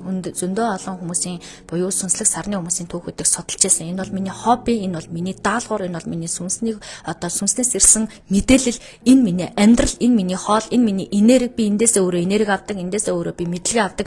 Энэ зүйлэр байгаа учраас би амьдарч байгаа. Хэрвээ би ийм зүйлүүдийг мэддэггүй, энэ зүйлүүдийг судлааг, энэ зүйлийг ойлгоогүй бол надад амьдрал ямар ч утга учиргүй, амьдрах ямар ч утга учиргүй. Яад тийм төрөөдгөөл байх юм уу? Юу хийх гэж яах гэж амьдрах юм бэ? Амьдралд ингээ хорогдох тийм ямар гайхалтай зүйлүүд ингээд нэг тийм биш юм шиг яг бүгдийг мэдэрч үзсэн, бүгдийг ойлгочихсон, бүгдийг амталж үзсэн. Хамгийн гол ингээд амьдрах цаашаа итгэл өгж байгаа зүйл бол энэ тал тухамсрын мэдээллүүд, энэ зүйлийг бусдад задлахын тулд амьдрах илүү утга учиртай юм шиг санагдаж байгаа. Намайг энэ амьдрал дээр энэ дэлхийн ертөнцөөр тогтоодог зүйлүүд энэ бүх мэдээлэл, энэ бүх зүйл байдаг. Энэ миний сүнсний өрөө яг энийг л бусдад задлах гэж энэ намтай болог гэдэг энэ мэдлэг маань, энэ өрөө маань би болсон. Энэ өрөөгөөрөө би 6 жил энэ бүхний хуваалцаж ирлээ. Магадгүй яах вэ? Өнгөрсөн жилүүдэд надад алдаа оноо байсан байх. Магадгүй би илүү ингээд хүмүүст илүү гой задаргаа, илүү сонирхолтой тайлбарлаж чадаагүй байх. Гэхдээ энэ цаг мөч энэ одоо үүнээс хойш түүнээс цааш гэдэг шиг энэ зүйлүүдэд дахиад илүү задлах болно. Энэ зүйлүүд рүүгээ илүү хичээл зүтгэл гаргаж орох болно. Энэ миний өөрийн амьдралын зорилго.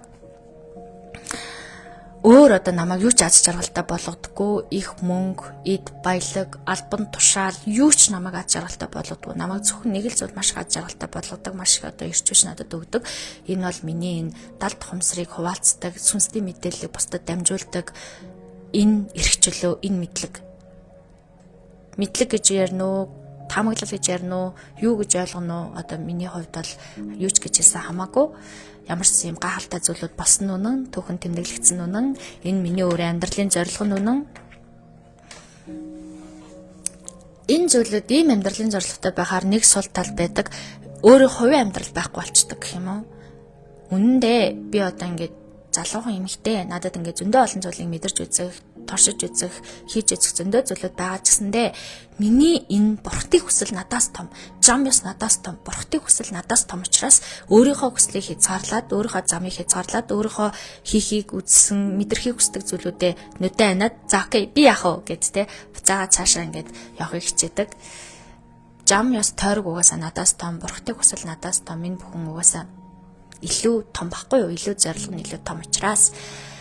За окей ингээд миний өнөөдрийн лайвыг хүрээд өндөрлж जैन. Надтай хамт байсан, намайг гоё уйдаагаагууд, надад гоё лайк таарж өгсөн, надад гоё зэрэг дарж өгсөн, миний харин анхааралтай сонсон та нартай маш их баярлалаа. Хайртай шүү. Үнэхээр гайхалтай маш их баярлалаа. Их зүйлийг ойлгож байна гэсэн байна. Ашгүй дээ. Ойлгож чадсан бол өнөөдөр ингээд энд цаг гаргаад сууж байгааг энд утга учир гарч байгаа. За тэгээд өнөөдрийнхээ лайвыг дуусгая. Би энэ түүхүүдийг уншихтаа яадаг байсан гэж бүр ингээ уйлж уншдаг байсан заа. Бүр ингээ уйлаад, нуус нулимсандаа хотголдаад энэ бүхнийг олж мэдсэндээ бүр ингээ өөртөө ч итгэж чадахгүй те. Бүгдийг нь олон талаас уншаад бүр ингээ бэлуу идсэн юм шиг яг хүн ингээ төрсөдрөөрөө хамгийн дуртай бэлуугаа урдаа задлаа, түүнийгээ задлаад ингээ амтрахын идэж байгаа юм шиг энэ бүх түүхүүдийг унших болгондоо би бүр ингээ чин сэтгэлээсээ дурладаг байсан. Чин сэтгэлээсээ ордог байсан. Миний хамгийн их дурсан зүйлүүд энэ ийм түүх, ийм одоо мэдлэг мэдээлэлүүд тахгүй юу? Хин нэг надаас те ингээд ямар нэгэн зүйлд ингээд чин сэтгэлээсээ хайртай болж ирсэн үг гэвэл би энэ зүйлүүдэд л татагддаг. Би энэ гайхалтай сарны хүмүүсийн түүхүүдэд дэлхийг нэг л хүн өөрчилж чадсан энэ гайхалтай мэдлгүүдэд энэ бүр миний бүх зүйл. Багшаа Tesla-гийн тухай сонсоод бүр биширч байсан 70 тохомсрыг гинэ үнэ. Tesla-га өөрөөс маш гайхалтай амьдралыг туулсан. Энэ гэрэл ламп чинь Tesla-га зохиосон. Угаасаа 100-100-да нэг юм онцгой содон сарны хүмүүс төрдөг. Тэр хүмүүс яг өөр өөрөнгө ур чадвартай. Tesla-га бол шинжлэх ухаанч одоо инженер хүн байсан. Гэхдээ Tesla-гийн одоо тэр зохиосон хийсэн бүтээсэн зүйл агуу. Тэгтээ яг өөрийнх нь түүхийн номыг уншихаар бүр нэг зүйл үнэхээр хүчтэй санагддаг надад. Tesla-гаар маш олон удаа ингэж хүмүүст толигдуулдаг. Бүр маш олон удаа өөрийнхөө зохиосон бүтээсэн зөндөө олон ингэж өөрийнхөө одоо нэг патентыг маш олон унд алдчихсан. Тэгээ би бүр үнэхээр ёо сарны хүмүүс дандаа яагаад ийм гинэн байт юм бэ те. Яагаад ингэ сарны хүмүүс дандаа өөрийнхөө хийсэн бусдад юм хоо одоо шуналтай хүмүүс дандаа ингэ алддсан юм бэ. Яагаад ийм гинэн бэ гэдэг ингэ ном уншиж байхдаа ингэ бүр асууж байсан. Тэгсэн чинь Tesla-га өөрөө тэрэндээ ингээ зөндөө олоодаа өөрөө тэгж асуусан гэж байгаа байхгүй. Би яагаад юм гинэ юм бэ? Би яагаад ингээ хүнд бүх юм алдсан юм бэ гэд сөүлд нэг л хариултыг ингээ өөртөө хэлсэн гэж байгаа байхгүй. Юу гэхээр би угаасаа ийм юм байна. Би угаасаа цаанаасаа ингээд төрсөн юм байна. Би угаасаа ингээд хүнд ингээ те ингээд одоо хүнд муу санчааддаг. Тийм байдаг. Тэр нөр ингээд үнэхээр хөвгчлээ. Тэрийг ингээд уншаад би бүр ингээд бүхтлээ инээжсэн. Яагаад гэвэл би ч гэсэндээ яг тийм байхгүй бүр ингээд угаасаа цаанаасаа зүгээр л ямар ч шалтгаангүй итгэждэг. Хин нэгэн хүн нэг ингээд надад би тэмээг илжүүл тийм үү гэд итгэдэг. Би хэрөөсөө ингээд өөрөөр ингээд бодож чаддгүй зүгээр ингээд наргаан тоглоом шоглоом хийдэг ч гэсэндээ яг гүндээ бол угаасаа яг тийм юм байна л гэдээ ойлгочдөг. Дандаа тэгдэг. Дандаа хурдагддаг байсан. Үнэхээр хөвгчлээ. Тэгээд юм Tesla-гийн тэр зан ингээд амар айгүй айхтархгүй юм шиг те айгүй ингээд тооцоолдоггүй юм шиг мөртлөө бүр ингээд өөрийнхөө тэр хийсэн патентуудыг дандаа шаналтай хүмүүст алддаг.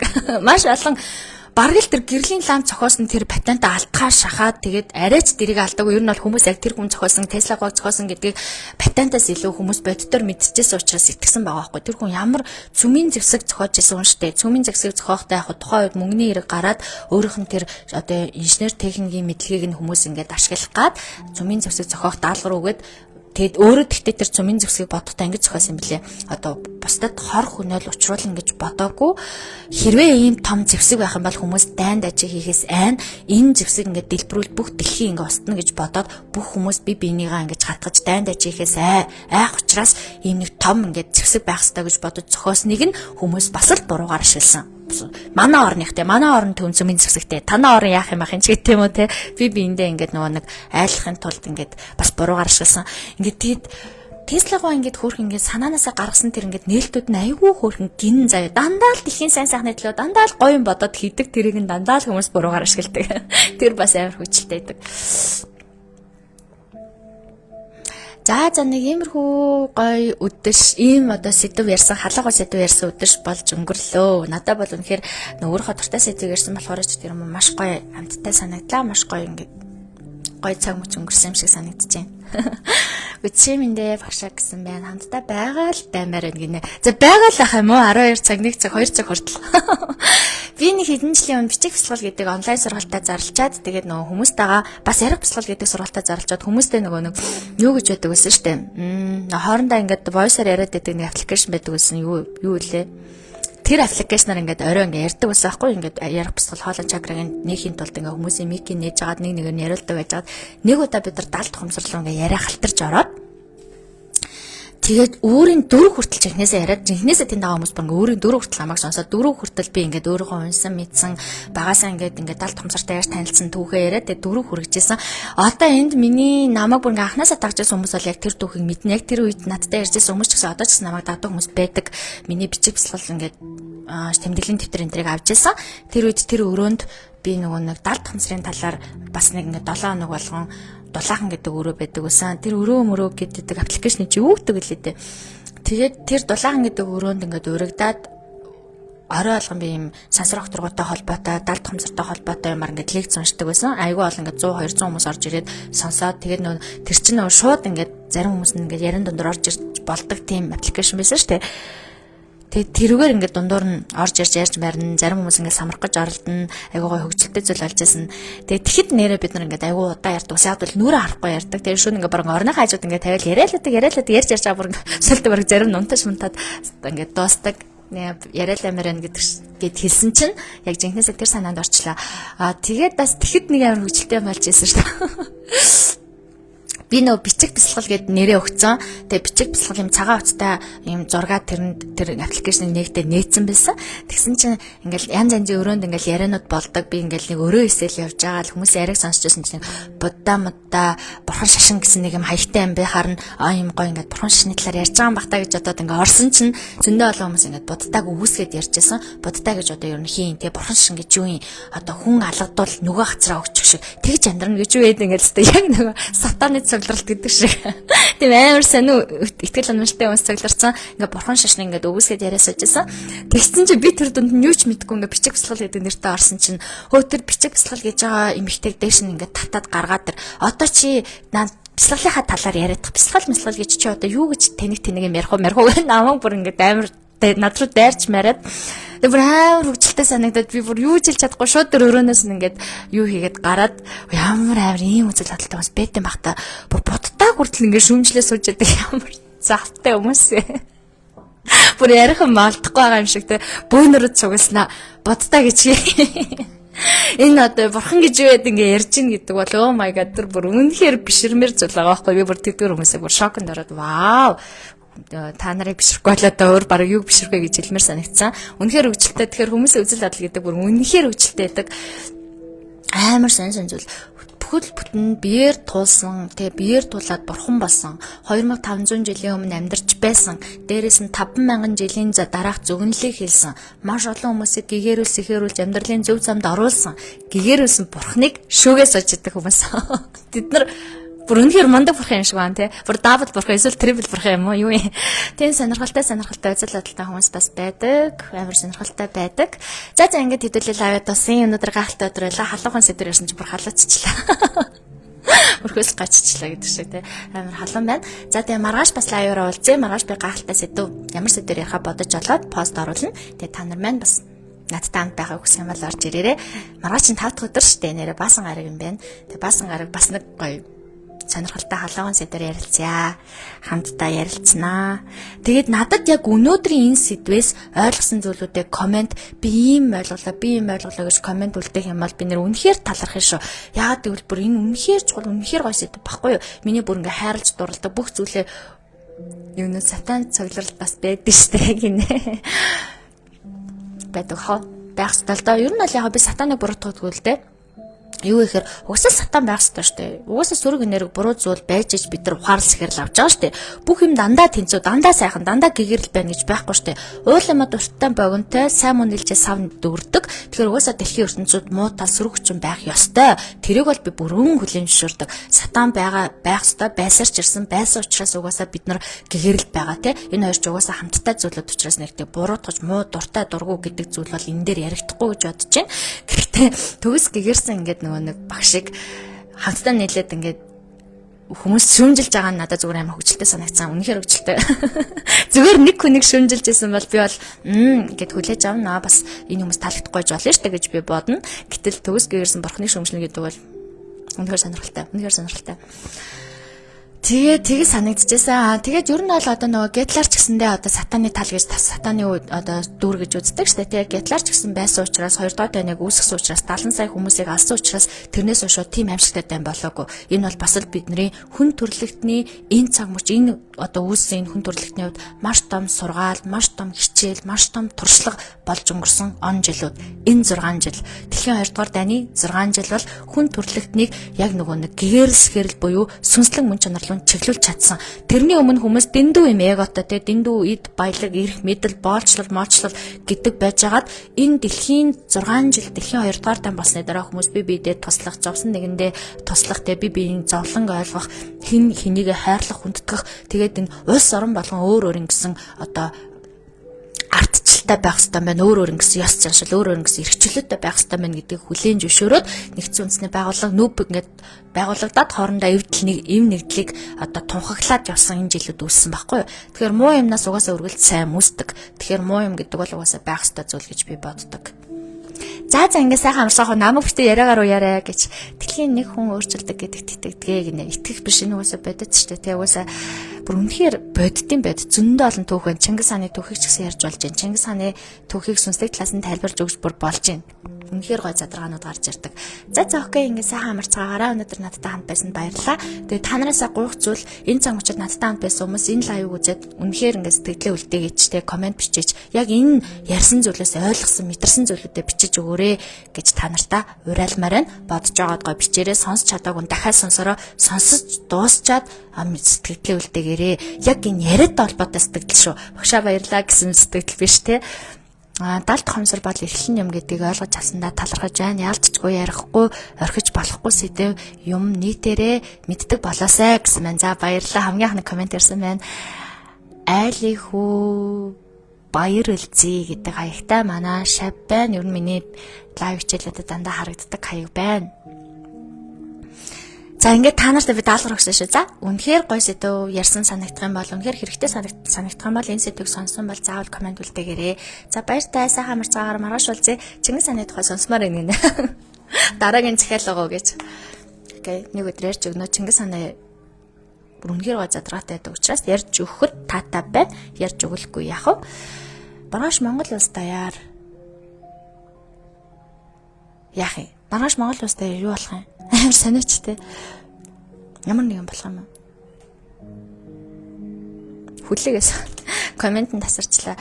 Цэрэг татлага болж ирчүүд мордно гэсэн мэн. Өө тийм үү. 5 сарын 1 штэ те. Тэгэхээр маргааш 5 сарын 2-нд цэрэг татлага явж байгаа юм байна те. Зөв. Сонирхолтой байна. 5 сарын 9 дээр ялтын баяр болно шүү дээ тий. 5 сарын 9-нд бас ялтын баярын мэд төргөө утгагүй болох гэж байгаа юм байна гинэ. Энэ талаар ярмаар л байна гинэ. Цэрэг татлагын талаар уу? Яг юуг яриулмаар байна гэсэн бэ? Сайн ойлгосонгүй.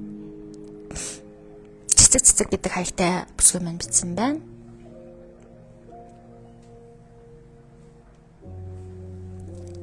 Өнөөдөр өснө болтоохгүй өсөний юмроор бооцсон чинь. За үргэлжлэн комент нь ирэхгүй юм байна те. За хамарцгаараа маргааш уулзцай. Хайртай шүү.